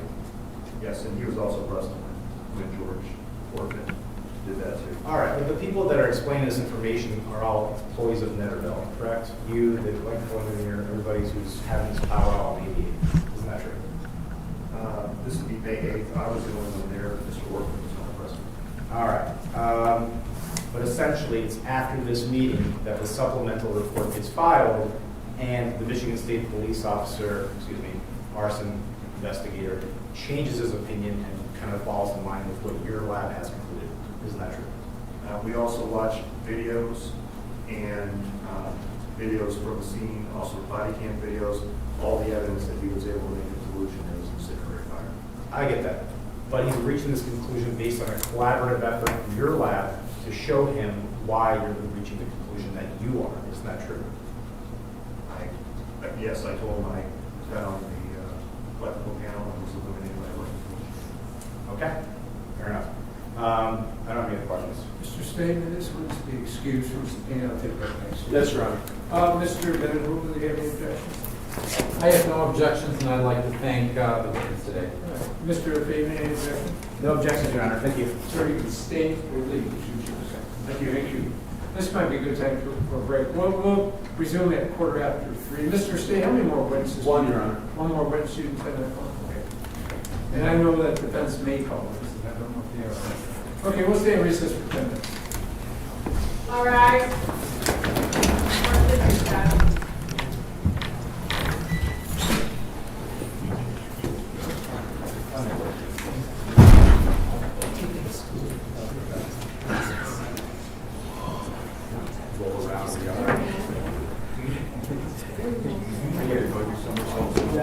I don't think so.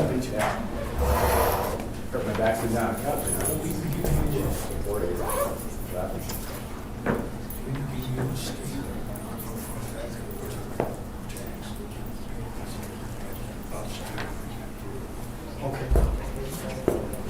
Mr. Vanderbilt, ask a question, please. Ask a question. Well, the due date For the guidelines or whatever. yeah, they passed that. Shows it in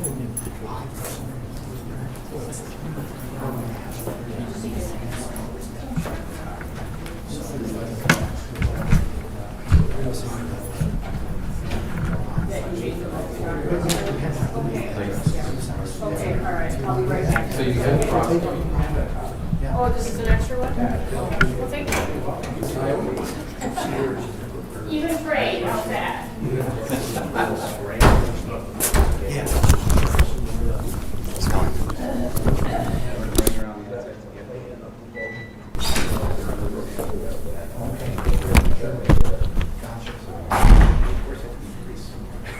I'm not saying you're not smart, but that's a very sad. Yeah, so the last round, I'm supposed to be, she rounded off.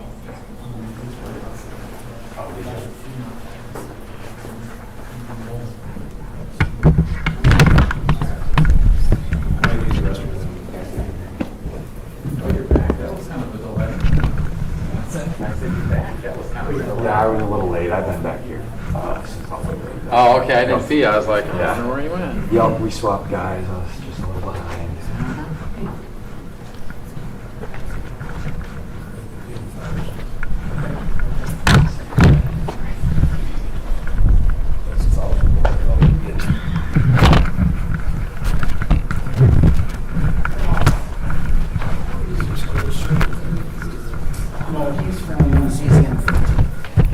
13.